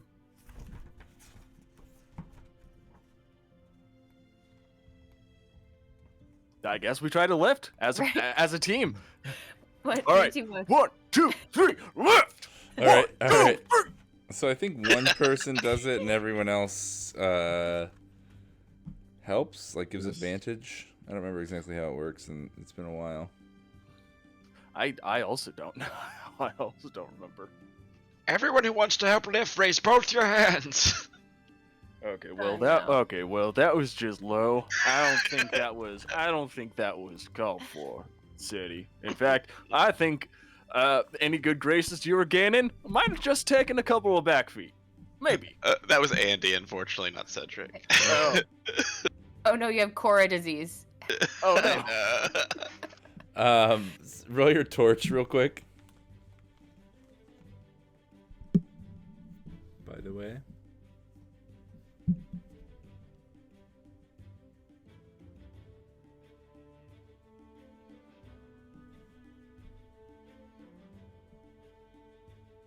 Dante?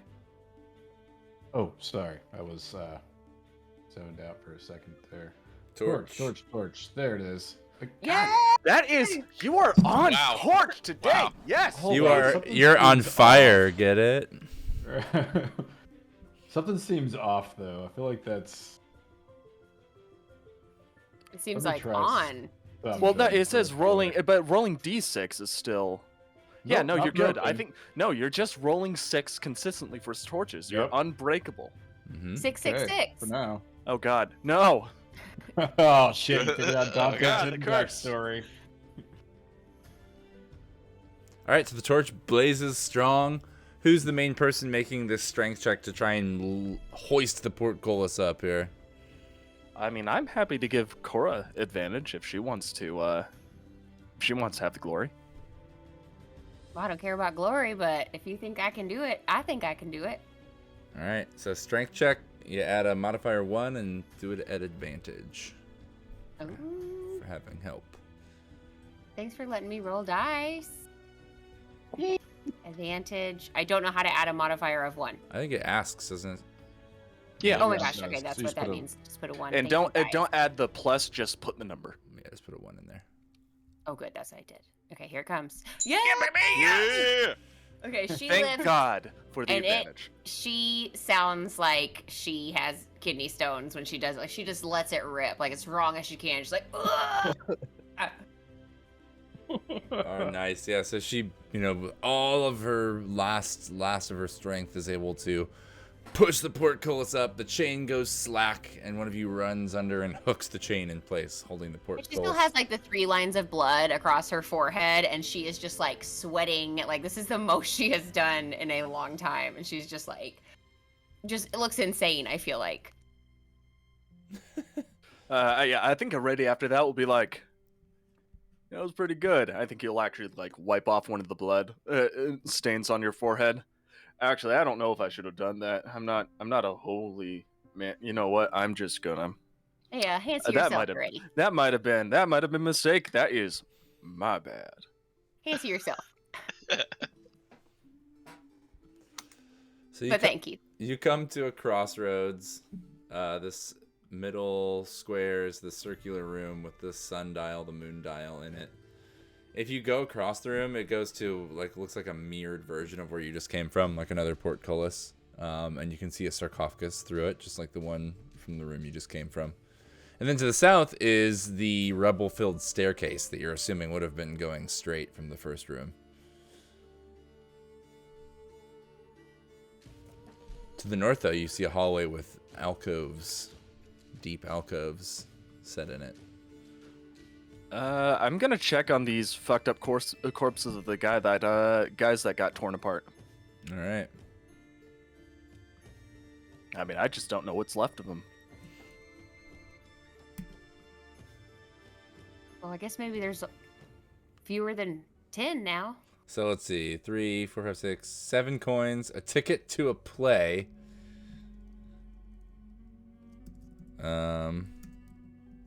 And there'll probably be some more coins here as well. So we'll just say 6 coins each. A short bow with UD6 ammo. And, ooh, darts and a dart belt. Does anyone mind if I take those arrows? I used all mine back on the boat. By all means. Putting them in the cannon. You just remembered. Yeah, go ahead. Thank you. I've been kind of useless without it. Feels like. I mean, you saw that puzzle back there. I don't know about useless. Yeah, that was amazing. That was so smart. Thank you. Hey,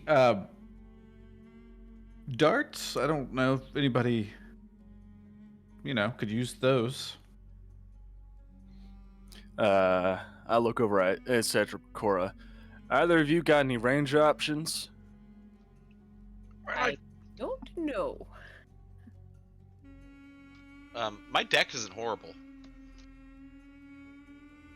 Is that what it is? I don't know. I only know I have a flail. Listen, even if you ain't good at throwing these, it's better to have a backup than no backup at all. Right now, it wouldn't be my backup. It would be my primary because I'm out of spell slots. So we can reevaluate, but I would love them now. Take them. I want to know what the name of the play is. It says. What does it say? It says oil. Oh, that's a good one. Yeah, I'm not a big fan of it. I don't like it when the chariot goes into the sun at the end. I'm not familiar with this story. Yeah, do you want this? I'm not gonna go see it. I prefer higher quality performances. There you go. I'll hand her the ticket. Cedric looks longingly at the ticket, like, I shouldn't have taken the dart belt. I tuck it in my denim purse. So you said across from us is a similar, almost an identical chamber? Mm-hmm. From what you can see. But this one, I will say, if you kind of walk all the way over to the portcullis and try and kind of glance around the corner, I think you do see some firelight flickering in the chamber beyond. Like a dim fire is burning in that chamber, like someone has lit the brazier over there possibly as well. Do you think that it mirrors like what we did in that one, it does in this one, or somebody else did that? Y'all? I'm gonna guess someone else did that. I hope so. It's less magical. That means less powerful. Burn. Burn. Burn on all you non-magic. Burn. Didn't mean it that way. Well, I don't think we should mess with any of the mummies again if you're gonna go in there, y'all. I mean, it's not the wisest idea to go in there, but Well, where else can we? I mean, where else is there? You can go that way. north. Hmm. Oh, okay. Long hallway with alcoves on either side.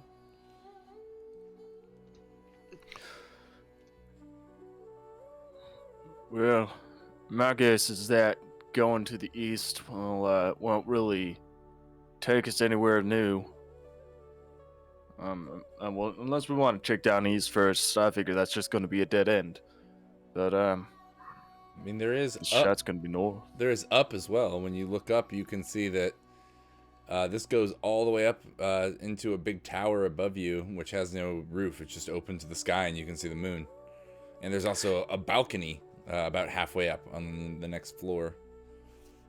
Yeah, I can't climb up there, so I'm going to see if we can't find stairs. Can we tie a rope to the arrow and shoot it up there like Robin Hood? I have rope. I We don't. have arrows. The thing is, I don't think Arrow's going to find enough purchase to support like 180 pounds of pure weight. Oh, can my ladybugs come back and tell me what they've been scoping out? Yeah, I mean, if you sent him this way, they would just tell you that the shaft goes up, to the next level. I mean, you can ask. It's up to you to ask them the questions, I suppose. I just asked if they saw any more. Did you see any more creatures, living or dead? No more creatures, they say. At all. Did you all hear that? Of course they didn't. Oh, there's no more creatures. Oh, Well, I'd like to find a way out. Yes, it's been very profitable down here, I must say, but and educational too. It's fascinating, these ruins, and the way these bodies are interred. But I do agree, at some point we do need to move along. well, it looks like we've really only got 2 ways. Well, I guess 3 if we could climb, but seems like that's not an option. I And mean, if we want, the portcullis to the right, you haven't checked that chamber yet. Also, we have those metal stakes. If we could use those to somehow climb. We might also want to consider if the coast is clear enough, we could just rest down here for the night. It's fine you with mean, me. like, go back to the other room, lock that gate, and just Yeah, that's what take I'm some thinking. time? Honestly, it seemed pretty secure. So, You don't like, think I they- wouldn't Go hate ahead. it. I think your don't logic think is so. flawed because the gate does not lock from your side. You lock yourself in, and it opens from the other side. Mm. No, I mean, listen, I'm not saying that we all go to sleep, tick, and watch, obviously, but They may assume we're dead. I mean, the dead were walking down here. That's certainly a good deterrent. I think Dante's gonna walk down the hallway and kind of peek through the other portcullis gate and see if this room is truly identical, or see as much as he can at least. Yeah, I kind of mentioned that you already did that, and all you can Oh. really tell is that there seems to be torchlight coming from that side. Okay. we could I, also do it in the other room. No I- slides. I think you actually see also that the canopic jar shelf is less full.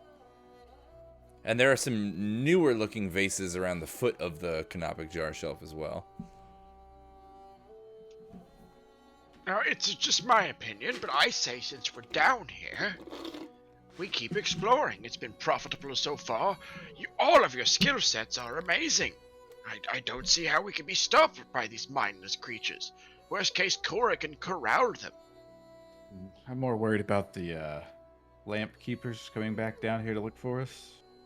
Oh, Yeah. yes. Gather Well, reinforcements. They did get torn apart by those two. I mean, we took out those skeletons pretty easy. 2 of them did. But what about the one that... Oh, actually, you know what? I take that back. Delsoon? Well, I wasn't in view of it, so I wouldn't have seen what happened to him. I just know that 2 of them got killed. I think we would have shared information of what we saw. The one that escaped was Delsoon, in fact. Yeah, Oh, I don't know Delsoon, but I do outside of game. Another thing is, Cora does say, like, yeah, I could corral him. I mean, we know that chamber back there locks from the outside. If we did run into some skeletons, I know that's not the main fear, but if we did run into some, I could scare them in there and we could lock them in. Just strategy. But I'll go where y'all go. I just want, these boys, I don't know how much longer they're going to be doing good. It's getting late in the night, which is primarily why I was thinking if we can afford it, we take a rest, resume this in the morning. Take Cedric? watches through the night, keep each other's backs safe, but rest up. I guess our options are that, or do we keep pushing for the exit? I say we put it to a vote. Honestly, I'm still No more good to push on questions through. posed back and forth. Let's speak in truths here. Sorry, what was your What speaking? do you truth? want to do? We need to push on. We don't have very many torches, and if they burn out throughout the night, we're walking blind down Completely here. agree. There are others looking for us. I do not want to rest at this point. Who really puts their trust in mages anyway? Well, you did on the ship, if we're keeping count. I was just rowing the boat. I didn't. Yes, Thank you, old I man. I totally noticed. agree. You did won the battle for us. I shan't take that from you. And I don't mean to interrupt. I will push on. I would like to get these boys out of here if we think there's a place to rest out there. I don't know that there is if we're just going to run into more trouble out once we get out of here. But if I did have the night, I have magic. I could make us light. The torches aren't really a problem. That's not what I have prepared today. It's also important to note that once day rolls around, this place is going to get lit up. There's plenty of entrances where light can leak in. Torches may not even be an issue once morning rolls around. I mean, yeah, in this room, they're really not that much of an issue due to the amount of moonlight you're getting. I mean, I do have the spell light in my spell book. I just don't have it prepared today, so that's why I didn't use it. All right. I will take my decision out of this equation. I think I'm going to lean towards Cedric says, as much as it would benefit me personally for a bit of rest, I do think the best plan of action is to move forward. And that's his vote. All right, yeah. Consider all your goals at this time, everyone. Think about what you have. This is which would be pushing your character's argument here.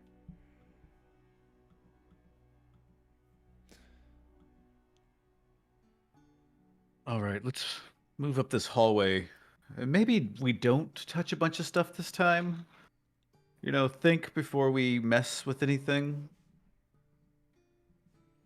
So the hallway's pretty quick to explore. The alcoves seem to be where those skeletons that were chasing them came from. The most important thing about the hallway, though, is it comes to a large kind of stone double doors at the end. And the stone double doors have very ornate carvings of a cat sculpture, and they seem to have slots or like depressions in them that are pretty obviously the exact same shape as the crest that you have, except there are 2 of them. 2 depressions in the door. My opinion's of the resting, but honestly, I'm fit to keep on pushing. Well, I think we'll have to go back in and deal with that other. Yeah, we've only got 1 of these. It looks like if we need 2, we're going to have to kill another mummy. Well, we could scare that guy right into that other room and close the portcullis on him. I mean, I could do it. I mean, if you want, we could. It also have to have wasn't actually two- all the. So I'm sorry. Go ahead. No, you're good. I was just thinking out loud. Oh, please continue your thought. I did not mean to interrupt you. I was just thinking out Cora's plan. We'd have to have 2 people hold the portcullises open. She'd have to go in, scare him away, hope that he makes it all the way down this hall, and then we'd have to drop those doors behind him. The portcullises have like big iron hooks on the walls. If you're on the side with the chain, you just pull the chain and hook it on the hook, and then it stays open. Ah, okay. I thought these were anchored into the ground, so they were kind of like a mechanism system. Nope, just a simple pull a chain over a big ass pulley with 2 people and hook it on a hook. No, it's a feasible plan. Let's do it. Things get messy, we deal with it. Yeah, I mean, he might be faster than me on the jump, but I know I can at least scare him to run away once. All right. So the plan is to explore the next room, possibly the other sarcophagi. Yep. All right. Let's take a quick break here before you guys explore the next room, and we'll play for another like hour if everybody's good for that. Hell yeah. Yep. Noise. Oh, I need a Good drink. lord, what was that? That was me stretching and saying noise. Yeah. Take a 10 and we'll get back to it. Andy, do you mind if I take you up on that nug? No, absolutely. Swing by. You know where I live, right? I 2003 West I don't. 2003 West. What? Sunset. I can text it to you. Yeah, text it to me. Oh, you're really close. Okay. All right, I'll be there in a minute. Thanks, buddy.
I am back.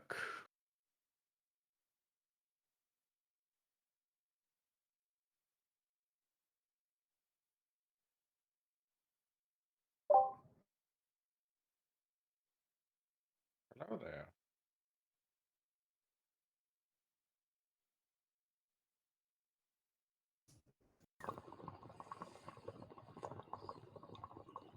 Oh, I can hear that bong. Sorry, water pipe. Yep. Such a silly rule.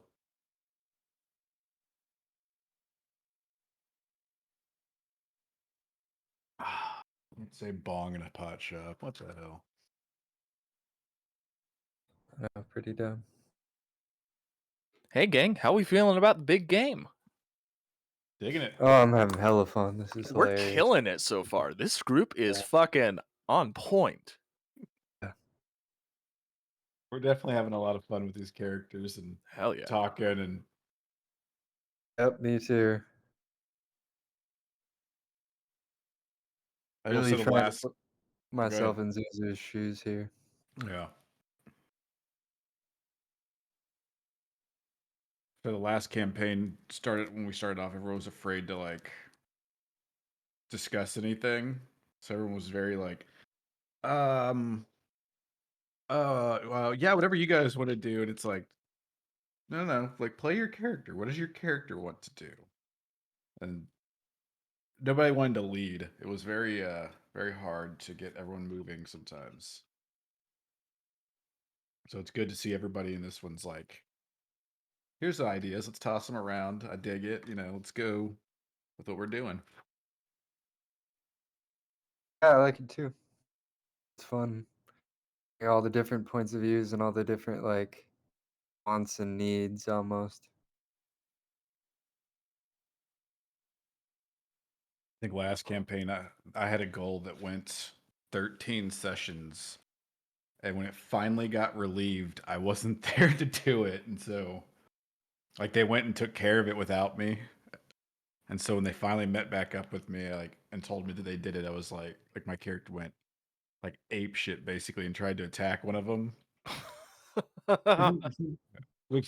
Because he wound us all up in jail, and in jail they had to break out, and I got taken into a deeper captivity, and so I couldn't for like 2 whole sessions. All I could do was basically like talk to an NPC and rely on them to like move me around and like keep me hidden. And so when I finally got to meet back up with them, it was like, wait, you did what? You didn't come and save me? You went and did the thing? Oh, and so I like tried to stab our druid.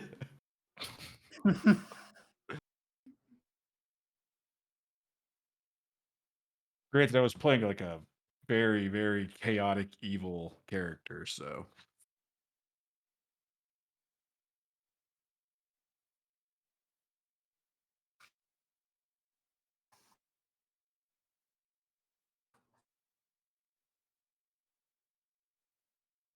Hello.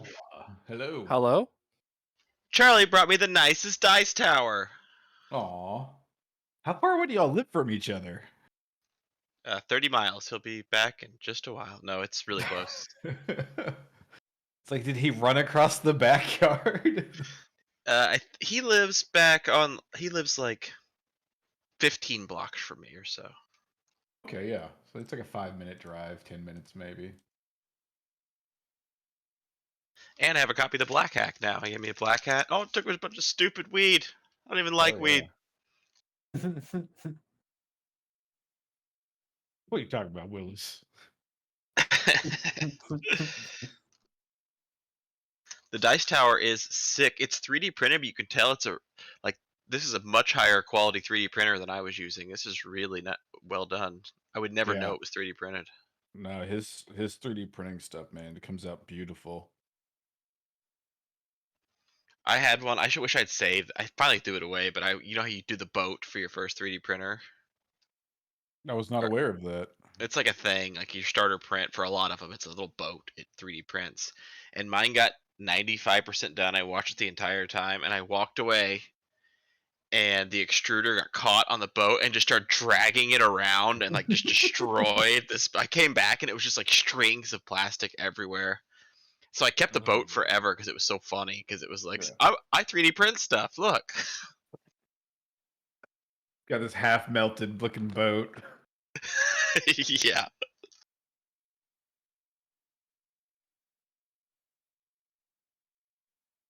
I was thinking about that today. It's like, should I buy a 3D printer? And I was like, where would I even put it? And I've already got way too many like hobbies. I don't know if I need to be trying to get into that as well. They're really fun, but it is it's a process getting things set up how you want, and Yeah. it's never ending either. Like the thing you want most after getting a 3D printer, I found, was a better 3D printer. Yeah. Which one did you have, Andy? Oh, I don't remember now. It was An Ender? humongous. No, I don't think so. I don't think that was We it. have an Ender 3 at the shop. Well, it was Matt's, and he had it, and it's Benchy, the little boat. But we did, Yes, but maybe the that is the guy, same. we'll do we sell like glass and vape shit at our shop, and so we'll do like drip tips, 3D printed drip tips and stuff, which is cool. But yeah, it does seem like the thing you want the most is like accessories for your 3D printer. Yeah. I saw Oh, this someone that had one with like a resin pool that you had to keep warm, and I was like, "What is that?" And they throw like their scrap bits back into it to melt it back down. I was like, "I thought these things just look like spools of like this thread-looking plastic." Yeah, it's crazy. this dice tower is it's gonna be very difficult for me not to roll physical dice every single time, because it is just. You can roll them tomorrow. Oh, I will. What's it look like? It's a black castle that goes into like a stone base, and then there's a stone circle that's the dice bed. So it's like it's a tower, like a circular tower, and then it goes down to into like a rocky dice bed. And it's solid black. I'm glad you like that, boy. Dude, I have been singing your praises. That's so cool. Nice. I actually gave you that one because I made a new one for myself where I put 2 extra little dice courtyards coming off the side where like I can hold the dice I'm not using. But the other thing I like about it is the windows. You can see the dice go down through the windows. Yeah. Ooh, I like that. Yeah, I've only rolled about 4,000 times since I sat it down. I'm assuming there's like a design software that you have to use to map everything out. Yeah, but the way 99% of it is just shit you get from other people that they designed. Like I didn't design that. I just found that was like a popular one on Thingiverse. There's a lot of them. People design a lot of them. But yeah, I do design a lot of stuff. And yeah, so I like the one I have, I customized. Like I chopped up the design and then like repeated parts of it and resized them and stuff to give it extra dice holding space. Also, I built mine has a little D20 holder on the top part too. Like an indentation. Yeah, they can hold a little D20. The one Andy has though is like still very cool. Also, I haven't spray painted mine. I primed that one black that you got, Andy, which makes it look slick. It does look really nice. Yeah, that actually touches on why I never got a 3D printer. It's because I've already got so many Warhammer models and shit that. That's Or to impressive. print more, I just have a bunch of plastic models around, unpainted. Brother, you got to see my miniature collection. my non 3D printed miniature collection takes up 1, 2, 3, 4 10-foot long shelves right now. Like a whole book, a whole 10-foot long, like really big bookshelf. I have so many. I think I have like 800 Icons of the Realms D&D, and then like maybe 300 Warhammer. And I still have the 3D printer, but to be honest, I mostly print terrain. I don't really print minis. Printing minis is fucking hard and not very good. Yeah, I hear they're real delicate. Yeah, I mean, well, I got the resin printers have become a lot cheaper and they are much better at minis. So if there's like a really huge sick mini for a boss battle, okay, like yeah, I'll print that. But for the most part, yeah, like they're not as good, and they are brittle. Like the resin will crack if you drop it. Like I printed a really sick like sland mage for a friend for his lizardmen army, and he dropped it the first day he had it, and it's like broken 5 pieces. Yeah. Like the Warhammer plastic is like that die cast or whatever plastic, Mm. and it's lightweight. You drop it, it doesn't explode. And You it's almost- just like my complaint with Warhammer was always like I never understood why they didn't just offer a pre-painted army. Like I know it's difficult to do. It'd be difficult to do, but Dude, I mean, I Mage just Mage never Mage Knight wanted did it. to paint that shit. Mage Knight did it. That's why I have the icons of the realms, because they're pre-painted. I mostly want them for D&D anyway, you know what I mean? Yeah. And like, sure, the paint jobs are shitty, but I have them, like I have some from like I think 2012, like some 4th edition ones. And then I have a lot of the exact same monsters from like the 5th edition sets of the icons of the realms, and the improvement in the models and the painting is insane. The new ones Yeah. are much better. The paint jobs are getting really good on the pre-painted figures now. Yeah. And so that's why I always thought Warhammer and Warhammer 40,000 did themselves a real disservice by not offering armies for a little bit more money to be painted. They would. No. That's part of it, man. If you're gonna play Warhammer, you gotta be willing to paint your minis. But That's how they make sure you're No, dedicated. it's annoying. It's such a like huge obstacle for getting into the hobby though at the same time. I know. And it's Like- just No, I like so many miniatures to really like have a real army. You know? And to try and do like a exact copy paint job on 30 pieces is just kind of not fun. It's fun on the first 2, you know what I mean? And then it's like Exactly.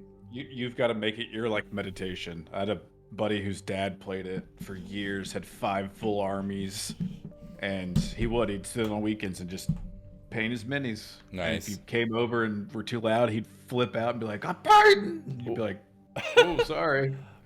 Well, I will say that's why I've come to love skirmish games. I think that's why Warhammer has really gone the way of skirmish game. Like smaller armies are more fun. You can paint one in a couple weeks and be ready for a tournament. You know. Yep. We played Gaslands, which you use Hot Wheels cars and make them like Mad Max post-apocalyptic vehicles, which is fucking rad. That is super sick. And What's then that called? it's called, dude. It's a great tabletop game. It's called Gaslands. It's very popular right now too. And like, yeah, they have a bunch of different game types. You get these like it's like template based, which a lot of car tabletop games are template based. Oh, that looks so sick. It's really fun. Some people do amazing builds, dude. I bought like a semi-truck Hot Wheels and made a Truckzilla with like a fucking, tractor scoop coming off the back of it and shit. And Yeah. that's why I got a 3D printer, is because I want to print terrain for that kind of stuff and print like Yeah. guns I can put on Hot Wheels cars. I do want to play the Hot Wheels card game. I just want to make Hot Wheels cars awesome. That's- No, that sounds super fun. We Well, have so many cars. I think we're gonna do a tournament soon, Andy. With like, do you know Wes from the University Museum, Wes Stoger? I don't know if you know him. I don't think so. I don't know anybody's last name in this town still. I've known for 20 years. Do you remember Lakin, my old roommate? Yes. It was like her husband for years. They're divorced now, but Oh. anyway, he's a good friend of mine. He's like one of my tabletop buddies, and he's the curator at the University Museum, which is also kind of cool. But him and I are gonna do a tournament soon. If you want to play like a couple games on a weekend, if you just want to paint like 3 cars and play like 2 games, that's what we're all gonna do. So, I'll let you know. Yeah, let me know. I would love to do that. I'm gonna go to the store and buy Hot Wheels tomorrow either way. 'Cause We Do have it. so many Hot Wheels. Dude. My 3-year-old loves them. Go harvest the older one, like the ones you already have too. But if you need pointers on taking them apart, I got you. But also, I got a bunch of tulle lace, which makes for really good chain link and like the windows. So if you want any of that, you let me know. let's get together and play Hot Wheels soon. Dude, come over. We'll paint some Hot Wheels cars.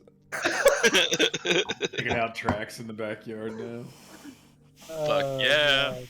Like sometimes when we're all playing the tabletop game, like we all just like realize what we're doing and start laughing, like giggling. It's like literally a bunch of little boys like playing cars on a table, you know. Like And it like totally reminds me of the bullshit you used to come up with back in the day, the like bullshit war that you have as kids, where it's like, oh yeah, everything was war all the time. Like I made everything I owned fight each other, everything. yeah, well, and if you've got a friend and you each have a car, you know, it's like, well, mine's got like a machine gun, and your friend's like, well, mine's got like a rocket launcher. Yeah, and, well, like I mine's also played Spy Hunter and shit when I was a kid. Yeah. So I was like, you know, my car has a machine gun. I'm sorry, bad boys.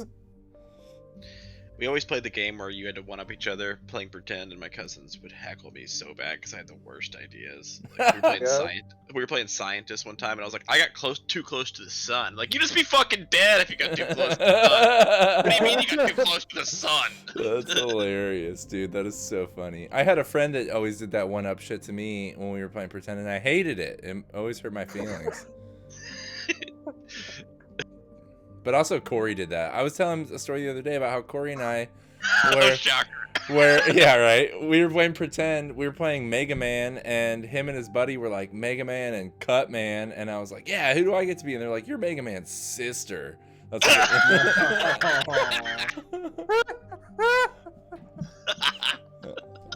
and I was like, oh man, really? I gotta be a sister? And they're like, yeah, you can vacuum. Like that's what they told me to do. Wow. Yeah. Very Corey was very so sexist. Very sexist, yes. Not cool. God. That's Wow. hilarious. I had to be Andy's sister. Like, in everything. Oh man. It's All like right. inviting a friend over to play Sonic or something. Yes. You hand them the like Tails controller. Oh, You're go the ahead bad- and explain my childhood. Go ahead. Let me hear you explain my childhood. Truly, you're playing as the bad guys. Yeah. Dude, I actually loved playing as Tails because you could just be like insane. Yeah, true. Do whatever you wanted. But we all know that like if it was your brother, like they would just unplug the controller and tell you that you were playing Tails. And then Yeah. Yep. everyone knows that. Yep. Did that to my sister all the time. We all know it, but we all learned it too late, didn't we? I never did that. I would never have done something like that. All right, you guys want to get back to it? Yeah. So when we last left you, you were in a large circular chamber with a moon dial in the center. Showing you not the time it is in this world, but the next. It does show the time, though. Not accurately, no. But does it? I mean, does it have like? It doesn't look like it's like some secret answer. I mean, it has a shadow. It looks like it's meant for telling time, but you, if you look, you realize it is not accurate to like the real world time. You're a cleric, though. You may know this. Why don't you make a wisdom check? Oh, shoot. +1. Okay. That doesn't mean a good thing in this game. Nope. +1 is bad in this game. -1 is good. Okay, wisdom 1.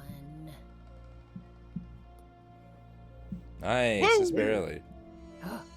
So you would know in the religion of the Dead Keeper, they always put a moon dial with a exposed roof to the moon in their crypts because they believe that these moon dials help the dead from becoming lost. They tell the time in the spirit world, like I said, in Hastur, not the time in this world. Well, I would relay that information if anyone was curious about the dial. I mean, not particularly. I just think it's crazy talk. But, you know, everybody believes their own thing. So, Cedric just kind of looked down, like, just for a second. Just kind of look down. Burn. Okay, so, yeah, I mean, I'm fine with going into this place. Or we could explore it first, and then if that guy wakes up, we can try to corral him to the other room. Do you guys want to do that or no? yeah, I think that's where we left off. You were going to go check Yeah. the other sarcophagi. So yeah, I think he's got this other key we need. I think so, too. Oh, and it's inside there, probably. Most likely. But we could look around before we open it. Yeah, let's do that. All right, so you guys go over and, as a team, pull the chain of that portcullis door open and hook it so it's raised up into the ceiling. Walk underneath into the sandstone tiled room. It is in fact an identical mirrored copy of the other room. You can see it's just like an opposite wing. Same sarcophagi on an altar, all made of stone and everything. The only difference is when you walk into this room, most of the canopic jars are gone from the shelf, and there is a makeshift fire pit built in the center of the room. A large junk-ridden looking tent made of tarps and other sand-colored cloth, covering like one whole side of the room. Where the chute would come into the room like it did in the other, there's some rubble there. But then a grate in the floor, like a drain grate below it, which was not in the other room either. And then there's like a giant barrel full of fresh water and some pottery and some crates and stuff. I think someone may be staying here. Did we search through this stuff and see if there's anything useful that we need? The tent is all closed up, like the flaps all closed. And it is also, like I said, kind of surrounded by and seemingly filled with junk. Should we... Hey, listen, if anyone's in that tent, you best come out now. A voice comes through the tent and says, "Go away!" Okay, yeah, see, there is someone inside there. Oh, hey, no, we don't mean you any harm. Just I mean, We I wanna mean him talk. harm. I mean him harm if he doesn't come out. No. We're not going to smash anyone. Come along. We're not leaving. You might as well come out and talk this out. We'll be out of your way shortly. No! You come in here, I'll stick any one of yous! I'm just gonna tear down that tent at this point. I'm just gonna grab that tent. I'm gonna tear it asunder. Boys, stay back. All right, I'm gonna give you the count of 5 to come out of the tent, and then things are gonna get unpleasant for one of us, and it won't be me. What tent? Look what... Hello? It's like rags and whatever. The voice says, "You come in here! I'm gonna stick you! I got a hot sword! 1, It's really hot! 2, I got Hold up. 3. Dante just walks into the tent. So, crouching in the corner, you see a very obese-looking old woman wearing a purple fishnet tank top and like a military helmet with goggles and flip-flops, like flip-flop style sandals. 4. Pretty obviously a junk trader by their look and their home. And she is holding, I think, like a tiny little broken umbrella pointed at you like a sword, and it's like half open with just like holes all through it. ma'am, put down your weapon. No one's gonna harm you. We're just trying to get out of this place. She's like, "About my junk! About! I cast a spell!"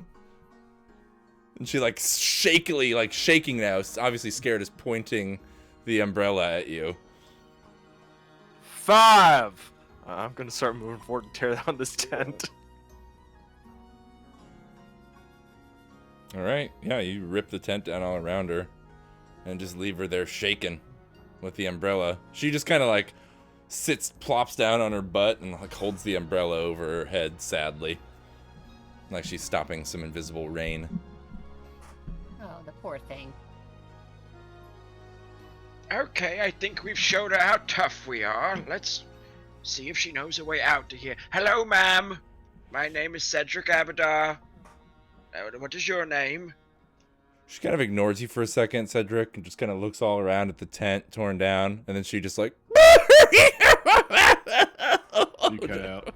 Yeah, the louder stuff you're doing, Charlie, has been cutting out. Oh, sorry. tonight. She just starts crying. She just bursts out and like, "Oh, no!" There. It will pin back up. It wasn't exactly the Taj Mahal. I guess that there's no such thing as a Taj Mahal in this world. But it wasn't the sun spire before you touched it. There. Come on, we'll pin it back up. Just get a hold of yourself. That's a real good in-world reference. I had to want to say that. That was a good one. She keeps just kind of sobbing for a second, and she's like, "Oh, it's all gone now." She's like, "I don't know how to cast no spell. Don't got no hot sword."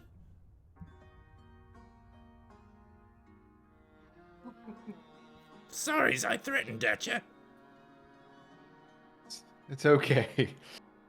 Listen, what are you doing down here? If I'm going to tell you, get up out me junk! Up out me junk! She keeps like pointing out of the tent. Are you stuck down here? No. She like starts collecting a pile of trash and like kind of heaping it up on her shoulder, and then like moving it all around and organizing it and kind of grabbing a few things to bring out, out of her tent out into like the open area by the fire. She grabs like a crate and stuffs it full of, some empty sacks, like some scraps of cloth, looks like a couple chunks of wood, and some discarded bandages and stuff. And like goes and starts piling it all up next to the fire, like making a little seat for herself.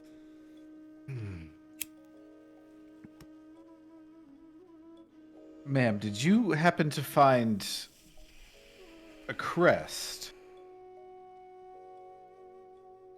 Similar to, and he pulls out the one that he has, to this, because we need that. She kind of looks at you confused, and she's like, "That's my patty! How'd you get my patty?" Oh dear. I don't think this is your patty. We found it in a completely different room over there. She goes over and starts like rustling through her tent and all the trash and piled up stuff for a moment. And she comes back with like a half desiccated, mummified cat corpse. Patty, see, she's a good kitty. Good. She like pets her. Very good.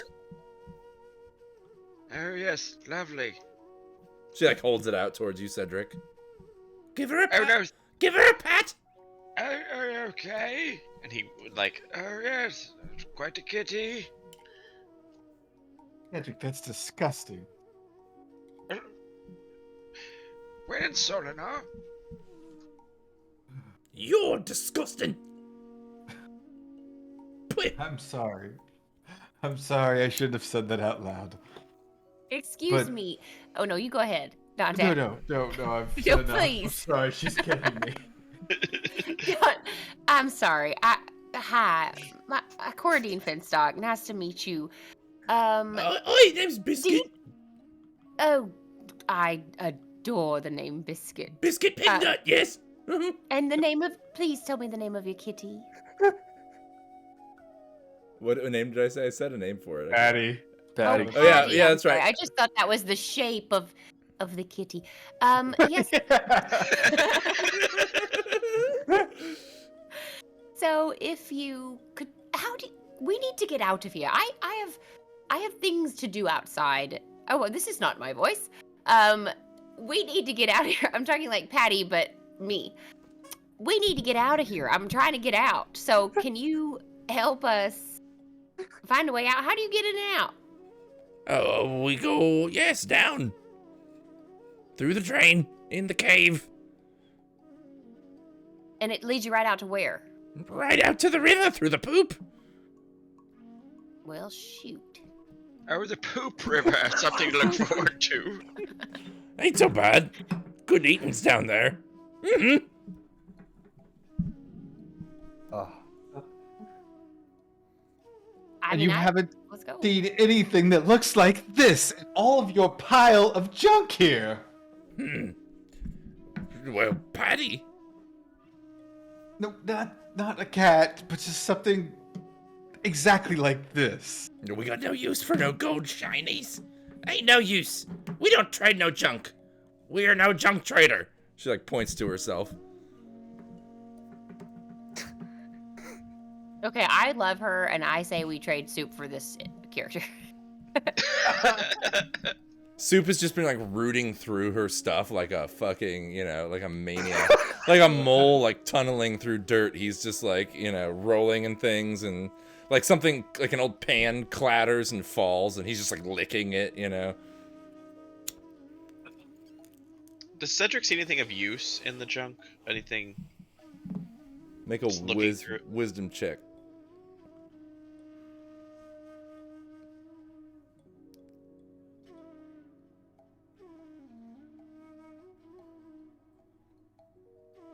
Sorry.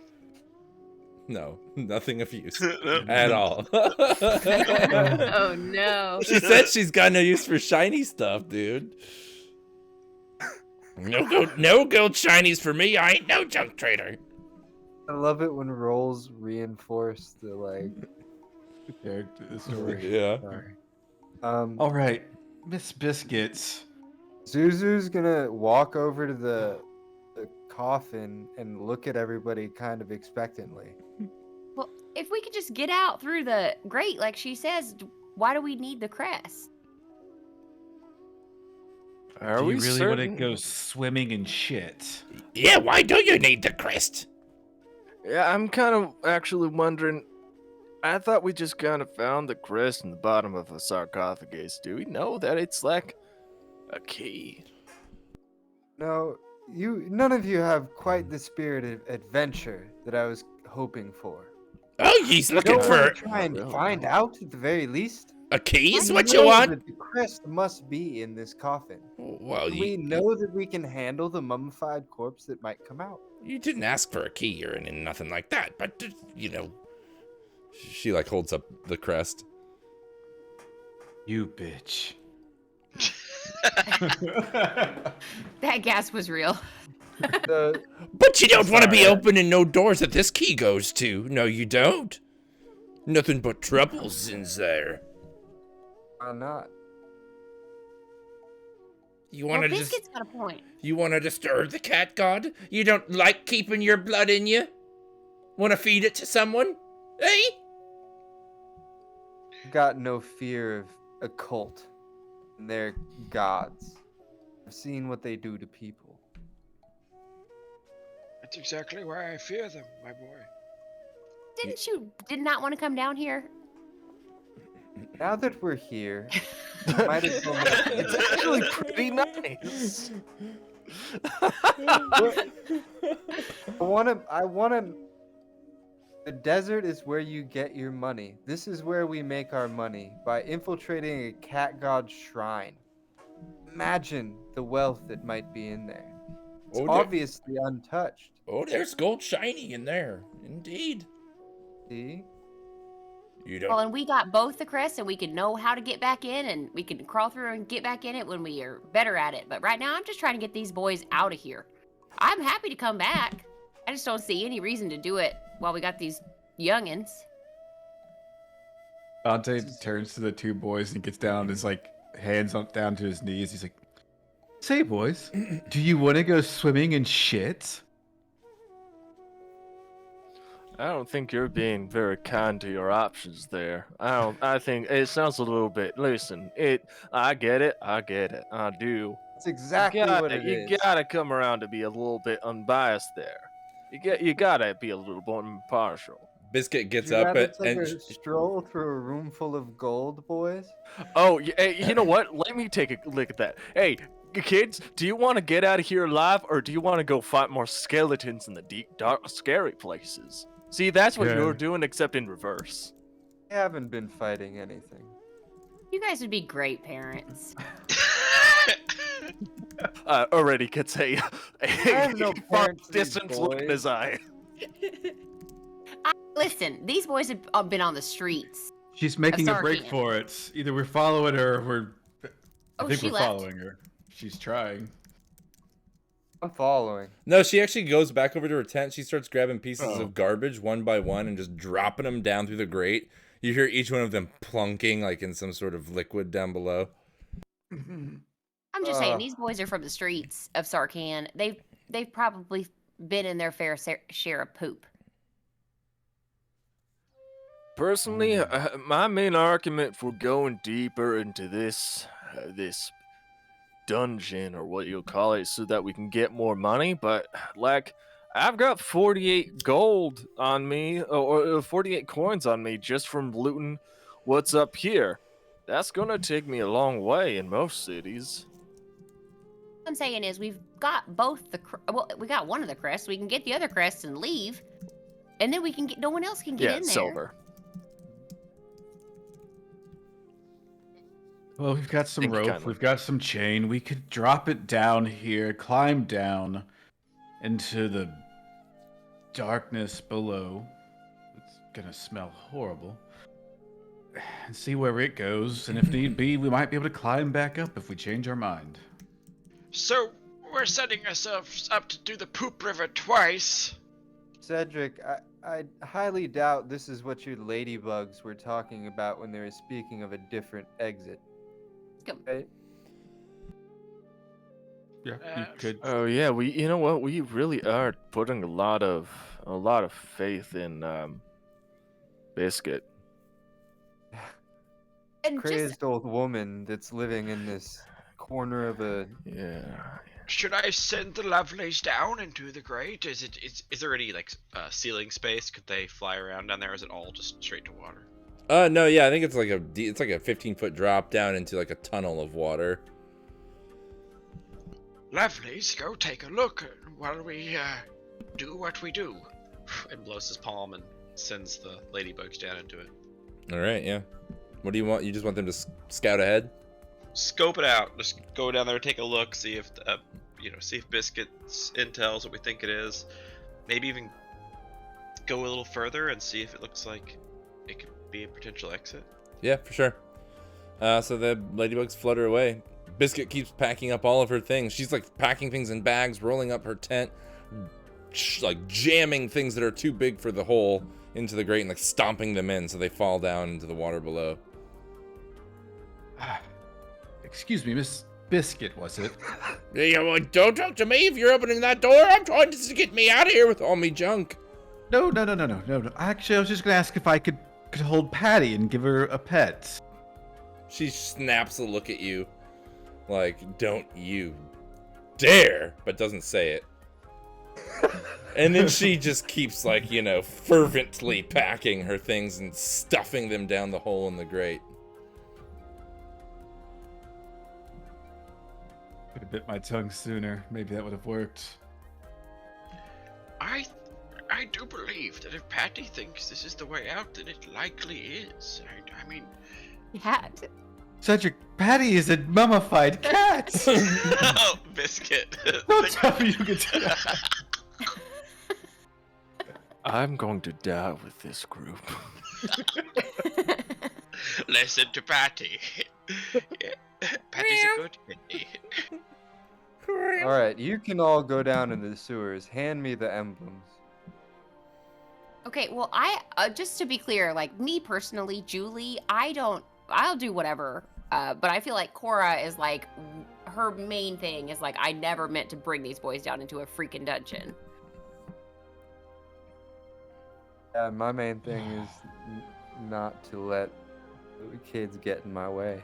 Yeah, they're both the kids are looking real bad at this point, just like morale-wise.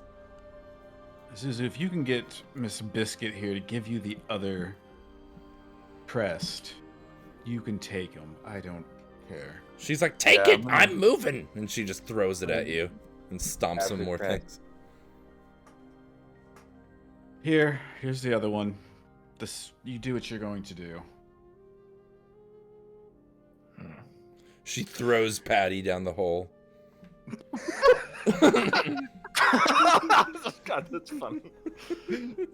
Visual. All right. Well, Zuzu, it sounds like you're gonna go off treasure hunting on your own. I was really hoping to convince this group to become my next expedition to the desert, but And what happened to your last expedition, Zuzu? they betrayed me. Oh, right. Okay, just making sure they weren't all dead. No, they overpowered me on my spot. They sold me out to my rivals.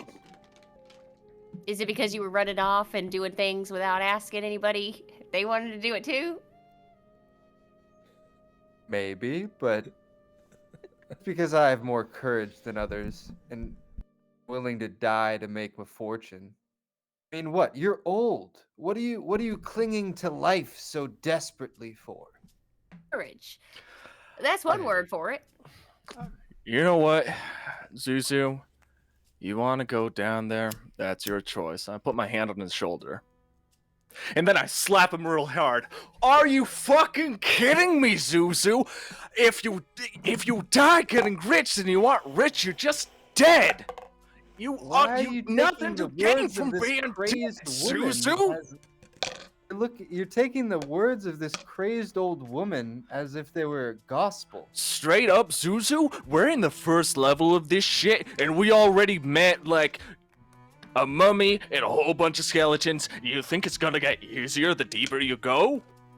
What have they done to us? We got lucky, and we were in a group. You go down there by yourself, you're gonna get torn asunder, and you're gonna be down alone in the dark. Maybe you'll see me diving headfirst down the hole right behind you in a couple minutes. Maybe I you might will. have Maybe if you something to follow us, share with you all. I hope you follow us so we go out there, because I don't think going down deeper into this place, I got enough money for me right now. I'm feeling good. I say we leave, because the longer we stand here, the more likely that one of us is going to get killed and turned into a skeleton. Sir, He's right. He's gonna be a skeleton. He's right. Yep. Well, I'll see you later then. And she starts crawling down the hole. Like, I can't tell you what to do, Zuzu, but don't confuse bravery with recklessness. Well, she's obviously seen what's behind those doors and isn't dead yet. Sir, if you won't listen to Aretti's good sense, at least Consider let the me fact look. you're walking over a gold piece to pick up a silver. Now, this team is special. We can do things if we stick together. Now, there will be plenty of treasure and plenty of gold for all of us if we stick together. Now, if you won't care about your own What skin, is sticking together going to give me? Is it gonna give me a babysitting job, or am I gonna be diving into depths of tombs to raid their treasures? no, it will give you a cannon shooter. It will give you one who can charm those who would hurt us. It would give us the ability to sleep an entire ship, and it would give one as strong as you are. And Dieter's like, yeah, and I can fight too. Yes, and Dieter and Roscoe and Soup as well. Soup's like, "Arr!" Soup. Did you not see Cora's power in the room before? She can turn undead. We have a combination of powers that could serve us very well, and we can make a lot of money and find a lot of things and do a lot of good. But we have to stick together. Just wish you had this type of confidence, but in a different direction. You seem to want to go into a sewer confidently. Fair Rather enough. than I want to live. I want to step over this silver piece and pick up a gold piece. two oldest. Fine. Fine. Make me regret my soft heart. I want to see what's beyond that doors. If you want to deny that of me, from me, fine. I obviously don't cling to life quite as precariously as you all. I'm free finally. I want to see with my own eyes the world. There's something wondrous beyond those doors. I know it. There's a whole wondrous world out there, Zuzu. No one can fault you for your go-get-em attitude, but you'll live to fight another day. Come along. It could be something wondrous, but it could be so great and terrible. All I know is that old woman's seen it and lived to tell the tale. So now you Yeah, do you believe her? he's made that point, and it's a very fair point. If she knows what's behind the door, and she knows what's down the tunnel, and she's seen both and survived both, then really neither way sounds too taxing, does it? I think we know she's seen it. I think I don't know. We're going to not believe her and then we're going to believe her. I think that she knows the way in and out. I think that she probably scared of what's back there, but I don't know that she's seen it. I mean, she told us it was a room full of gold and there's a cat god in there or whatever. That's what we all think, isn't it? I mean, it's not like she said it was a portal to another dimension or something crazy. I mean, we're all thinking the same thing. There's gold and a cat god in there. But let's also keep in mind what we came down here in the first place. A night's safe rest. Let's not push our luck more than's already been pressed. And this room seems to be shoes resting in here. I mean, really. We've got a place of respite. I say we take it, and my vote is leave in the morning. I don't fault your logic, either of you, but I think Zaretti's right. I think we can, if we rest, and it doesn't mean this is cut off to us forever, but let's have a way in and out when the heat is not so hot. We've kind of made our presence known here. I don't ever want to come back to this place. This cult is evil. I won't disagree with you there. Neither will I on that last point, yes. I'd rather take everything that they have right now. If we could strike at a figure of power, I'd be ecstatic. Be able to bring the light of realities to some of the mindless cultists. Seeing their powerful figures struck down, it would go a long way. I'm kind of looking at you now because now your motivations are changing away from gold hunting to this. I'm like, They're both my beliefs. Yeah, I say hate the if the group won't do one thing for him, maybe they'll do the other. Exactly. I hate the cults, and I also want treasure. I won't disagree. Yeah, go ahead, sorry. I just want to say that we've been on the river. We've had a long day. I'm not at 100%, so cat gods, sound dangerous. I agree. Right now. Are you hurt? Dante, are you hurt? Back in the boat, I took a little bit of a blow, and I don't seem to remember how to beguile people quite as well. So did you take damage? Yes. Oh. I took an arrow to the chest. Do you show her the wound? Like, what's it look like? I mean, I broke an armor for one, and then the other one was into the chest as well. So yeah, there's probably like a pierce spot where it hit through that armor and punctured a bit, but it's probably dried up by now, like blood. So he shows you like a red, puffy, infected stab wound in his like shoulder, his collarbone area. Oh, well, I can help you if you'll let me, if you don't mind. And she like reaches her hand forward to like touch the wound. Well, I just figured a good night's sleep would work, but I don't know if we're ever gonna get that. That's looking around. I'm not sure we are either. And well, now's as good a time as any if you'll let me. And she like tries to touch you. I mean, he won't stop you. Great. So she like places her hand over your wound, and she says, just like under her breath, very calmly and very sincerely, for the love of the mother. And you feel warm. So she casts Cure Light Wounds on you.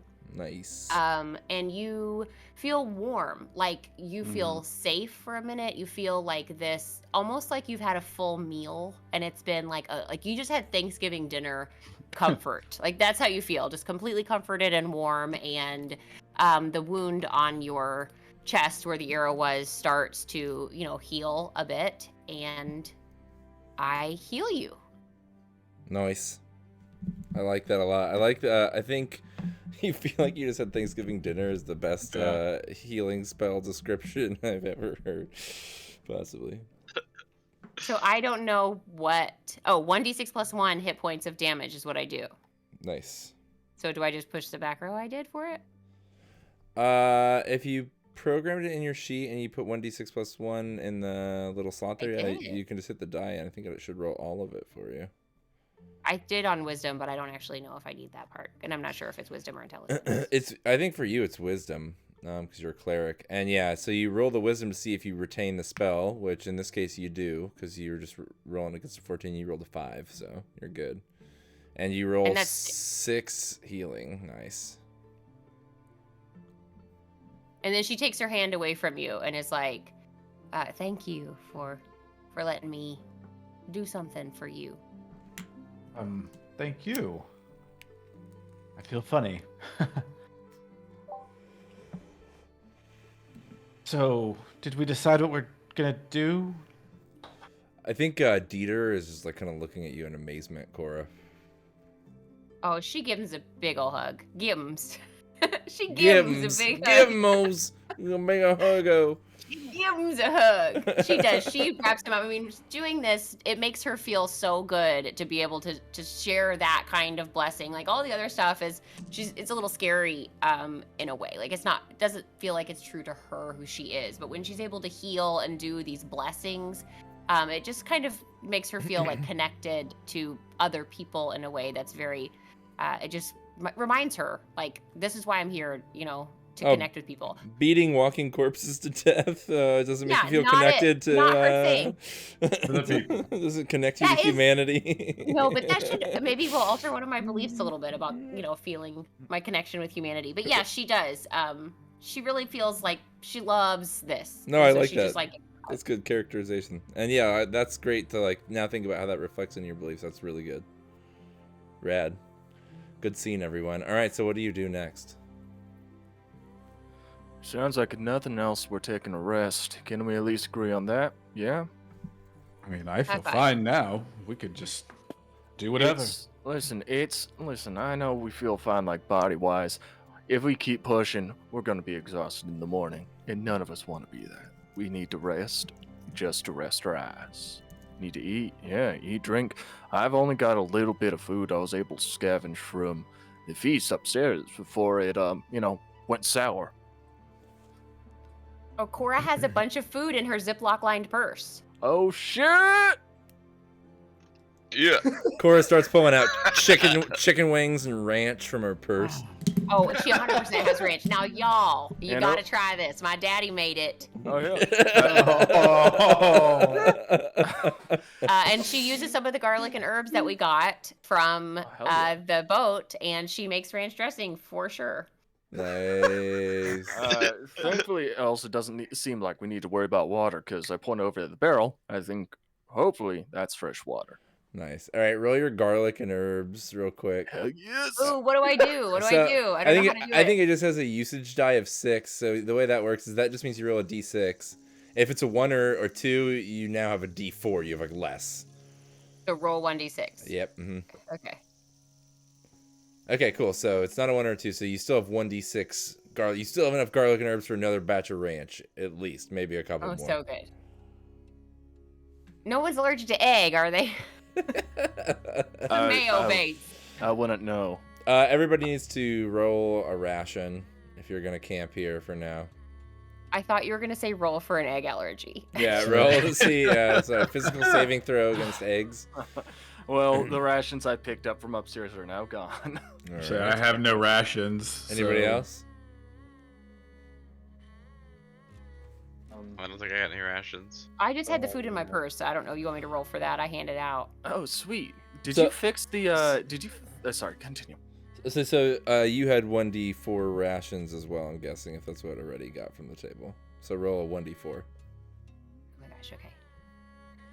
I'll say because you have the ranch, we'll say you only go down on a 1. Like it's like, like we do in our West Marches. It's like herbed food, improved food. Cool. So you can So roll. I'm good. You can keep rolling for everyone to try and feed everyone. So that's 1d4 for you. You're covered.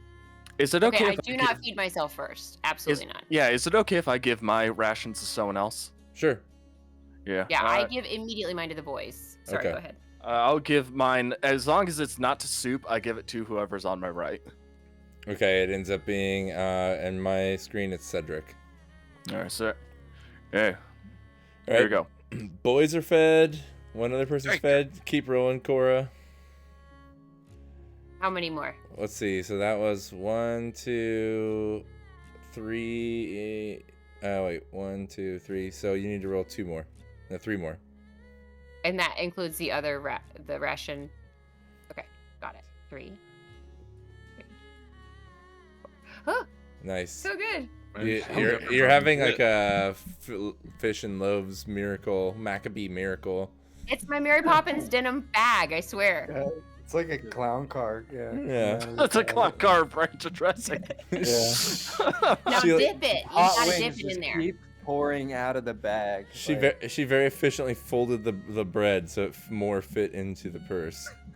I know how to feed a fine folk with this purse, don't you worry. And everything has a ranch drizzle. Yeah, dip it. You can't have too much of Even this on things that there. should definitely not have a range drizzle. No, things are beautiful in the Hidden Valley. Y'all gotta come. Alright, so you guys camp for the night. And you eat ranch and bread and meat and whatever else Cora has in her purse. Do we get a chance Hot to candy? fix our armor with this junk down here? Yep, so you can take this time around camp to try and stitch up any armor you broke. And you also heal. I think you just heal your level, but I can't remember. I gotta check that. I think that's right. And then trying to fix an armor's roll an armor die, right? And I'm making sure we're taking watch shifts. Because even though we feel safe, no guarantee. Yeah, with armor, you roll your armor die. You're trying to roll, I believe, above your armor. Is what you want to roll. Yep, I've failed. Sorry, Adam. What did you say? I was just saying that I'm ensuring that we're taking watch cycles because we oh. might feel safe, but we might not actually be. Calm. What's gonna be who's gonna fill first watch and who's gonna fill second watch? I'll take the first watch for sure. Okay. I'll take the Don't- second watch. oh, Oh, I don't okay. care. I'll take the second assist in watch. second watch. Okay, well, never mind. You two can do it then. I'll assist in first watch. Okay. It ends up being unimportant because it's uneventful, which is good for you. Great. Let's see here. Can't remember the healing rules.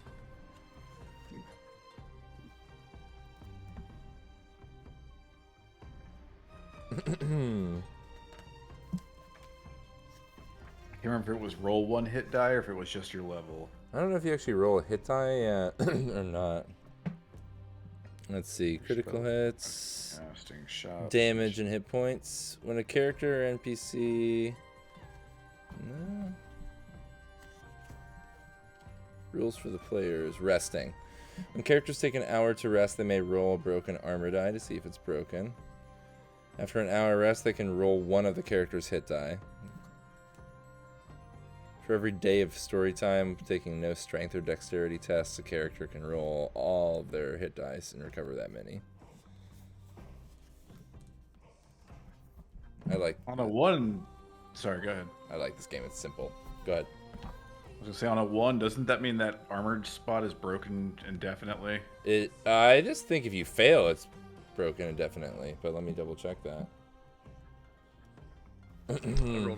It's if you fail the last one, it's broken indefinitely. Like if you only had one armor die and you fail, it's broken indefinitely. But If you use all you of have, your like- armor die, yeah. Gotcha. Yeah. Okay. Okay. So No, is that right? No, I don't know if that's right. I don't think that's right.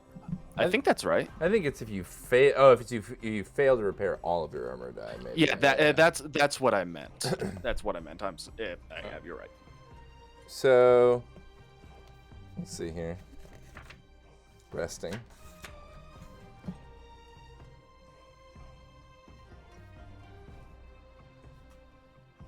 Where's the armor die section?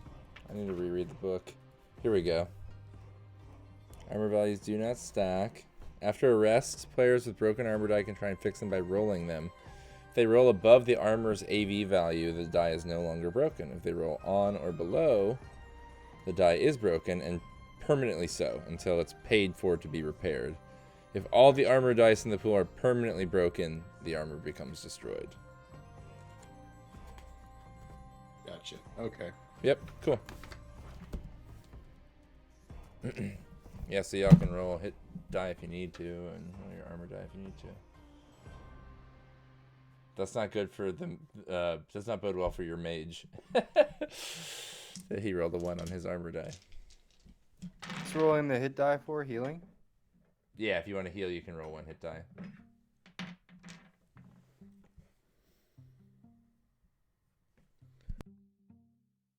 So you all take time patching yourself up, passing around food, sitting around the little fire pit that Biscuit Pignut left behind. And, you know, whatever trash she didn't throw down the hole and take with her down Poop River. And, yeah, you have a decent camp uninterrupted. The sun comes up, and indeed it does light up much of the dungeon via the open tower where the moon dial is. And it's... Cora wakes up early and needs to. I gotta do an hour of prayer. Yeah. All right. You probably go over to the moon dial room and do it in the sunlight.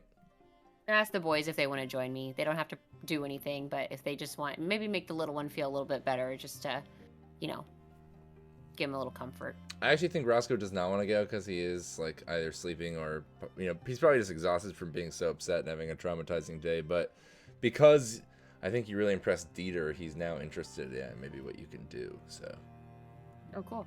he'll like come with you. We'll just keep quiet. I gotta have an hour. You probably run into Cedric, who's doing something similar. Would be my guess. Yeah. That's correct. I will be preparing 2 spells. Nice. What's that look? What's both of your rituals look like, and where do each of you go? Do you like share the same space at the same time? Do you just like pass each other in the morning? Secret handshake. Cool. No, I think that Cora probably goes over into the corner. If Dieter wants to come with her, she welcomes him to go, and she sits down. Like, I would call it a cheerleader sit, but it's like where your legs are not because I was a cheerleader, but because your legs are like in a Z. And she would sit, and she has her vial of blood. So I think that she would get that out and maybe she doesn't put it on her head, like, because she's not in combat, but I think she puts the 3 lines like on each of her fingers, like that she uses when she's casting a spell on each hand on her first 3 fingers, just a little vertical line, and does some somatic components and some quiet prayer while she prepares her spells. Nice. I like this.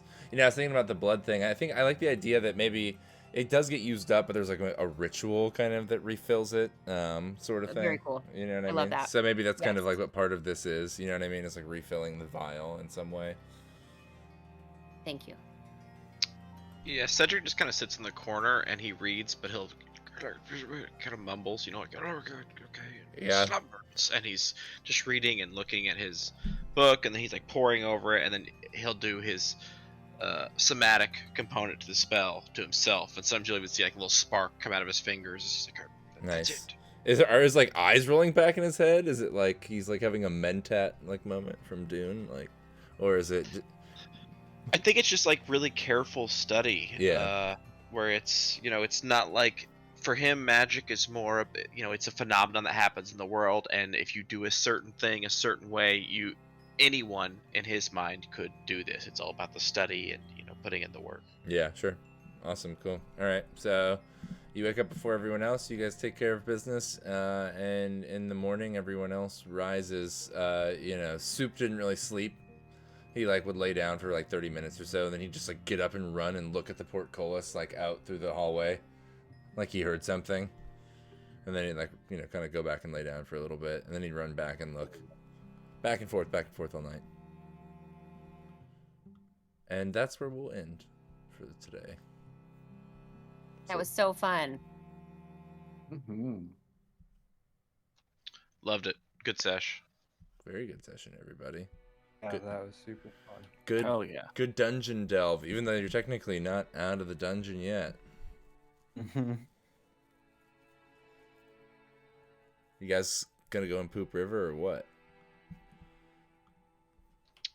Let's find out next time. Yes, I'm gonna let Way to go. everybody think about it and let everyone make their case again in the morning. It's a real Andy The Dufresne. exact same discussion. Cedric jumps in. Sploosh. We all poop in there just to get ourselves ready. Well, you got to do it somewhere down here. All right. End of session council.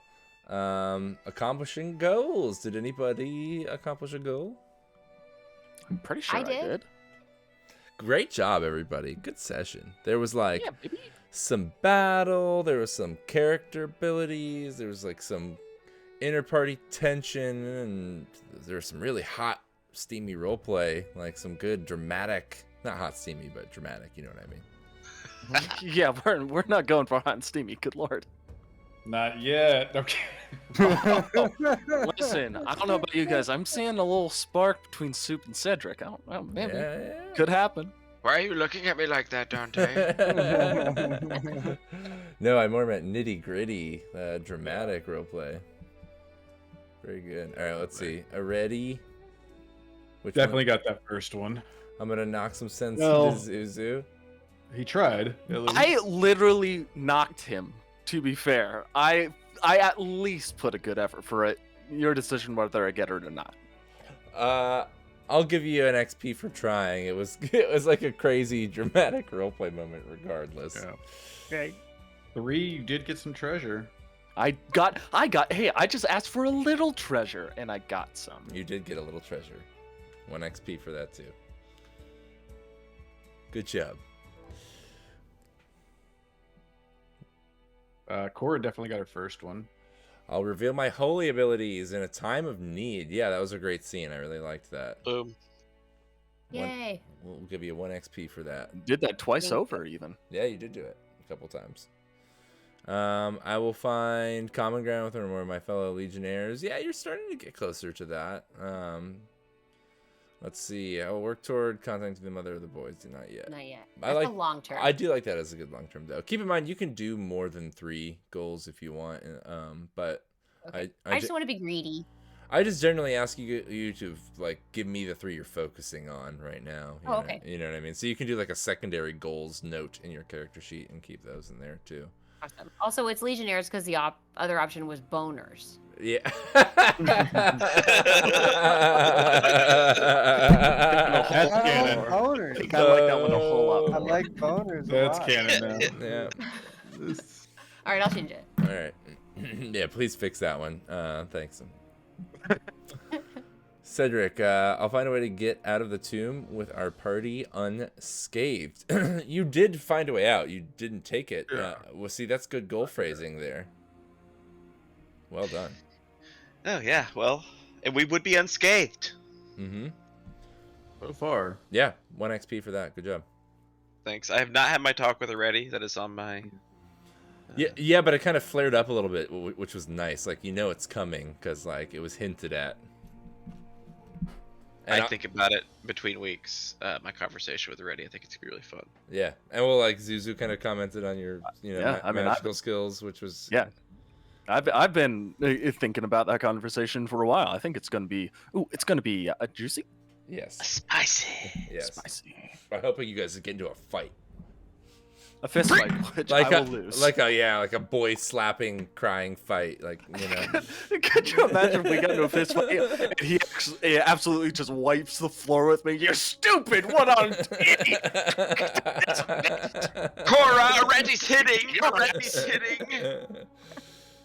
Cedric gives noogies to Areti. All right.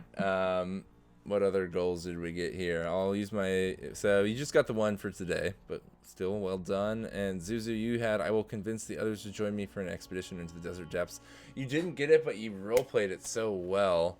And this is why I love the goals system, because it makes inter-party tension and like different goals work as part of the story in a really good way, I think.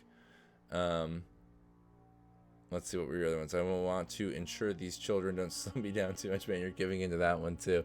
I will get my 6 gold back.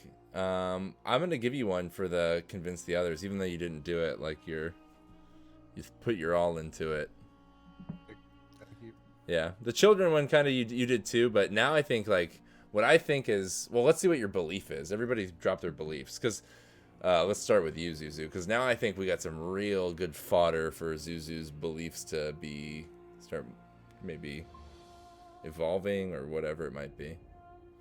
I feel like mine would definitely be different. Yeah, After all this. for sure. Yeah, you too. The greatest fortune to be found isn't one made through hard work or diligence, but one found in luck in the depths of the desert. Gardens of the desert need to be expanded and or claim the cults will die only then. Take another's life as commonplace. Stealing another's life to make it subservient to you can never be. Yeah, these are all good. See, well, first of all, do what I was talking about with the goals. Make a second note for your secondary beliefs. Usually I only want to see like one, at the most two, that are like applying to the current, quest or situation. The number one for me is the number one. Yeah. Like, and that was one you really played on. But now think about that. That I think could totally evolve into something similar but new based on the concession your character had to make. And you're totally, I think everyone would agree that you deserve a belief XP, right, for playing on that one? Absolutely. Yeah. Because you were definitely hitting that, like, this is our fortune. Like, you were really trying to convince everyone into it and made a great case for it. And it was just such a, like, powerful scene. That was such an awesome role-playing scene. I was like, damn, everyone's, like, going super hard on their roleplay right now. And it's awesome. And it's awesome. Like, I love that, though, because when the beliefs come up, people, like, kind of fight like sharks for it. And then you get these, like, crazy, intense, like, dramatic scenes. And I thought that was so good. So definitely take a belief XP for that. awesome. First one there. And yeah, now think about, because you got an XP for it, think about how you can like keep it, evolve it. It can even just be really slight. It doesn't have to be huge, like just a rewording based on what happened or whatever. Anybody else? What we got for beliefs? Cora, your stuff started definitely coming in. Children cannot be held at the same level of responsibility as adults. A child's misdeeds are acts of survival. Interesting. So they were more like, that belief was like whenever we were in jail. Yeah, and so right. now I feel like we're free. So, and I'm thinking about like, the connection that I have with these kids is, surface, but it's leading so much of what I'm doing. How that, Think about what Cora would think about, how she would feel about the fact that Dieter is like starting to look up to her and even show an interest in her religion and everything else. Maybe it's something about setting an example or whatever I love it is. that. Cool. But that's just one idea. It could be many things, I feel like. Let's see what everybody else had. Dante, my survival comes before anything else. I feel like you had some good moments where you played on that. Yeah, I don't think we're there yet, though. No, but like you definitely mentioned it. Areti, personal connections are secondary. Survival takes priority now. I think we definitely saw that flaring up, right? Yeah, Yes. I mean, I don't know if it's XP worthy yet, but like, I mean, we're certainly at least treading those lines.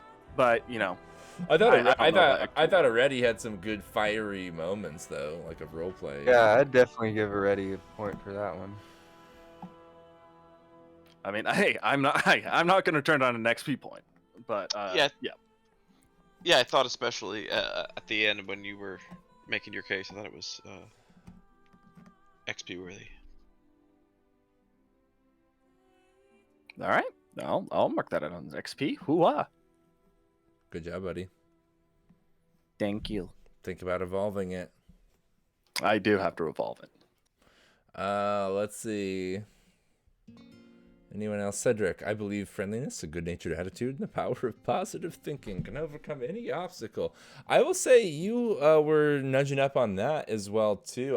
When Cedric kind of like took a quiet moment in that heated conversation to like be the voice of reason in the middle of an argument, it really spoke to like his old man character in a good way, I think, and like his jovialness. Let's see, should we take a vote on his belief for an XP? I'm giving that to him. Cedric has been nothing if not friendly. And good natured. Yeah, he has been. That has been a consistent thread. Mm-hmm. Nice. I'll take it. Thanks, everybody. Yeah, take an XP. Now And like every time someone did something cool, you were there backing them up, saying that was incredible. Yeah, 100%. Yeah, it was so funny. Earned. I would definitely like to see it. Maybe not even evolve, but change now. More like situational. Like keep the same vein, something about your attitude, but now tie it into the situation and like. Yeah, absolutely. I think, who knows? Like, I think he may be faced with situations where he's like, okay, maybe taking a harder line may be necessary. Yeah, well, I want to see this belief tested for sure. Like, I want to see you try to be mean to someone or nice to someone, or nice your way out of a situation and it not work out. But we haven't gotten there yet. But I think you don't have to change it. I think like just evolve it. Yeah, based on what's happening with the party and stuff. For sure. Reword it. Good job, everybody. Good session. Oh yeah. I thought that was a really good one, everybody. I thought That was a really good one. It's great. Can't wait for next week. Yep. All right, good job, everybody. I'll see y'all later. Bye, everybody. Have a good one. Night. Bye.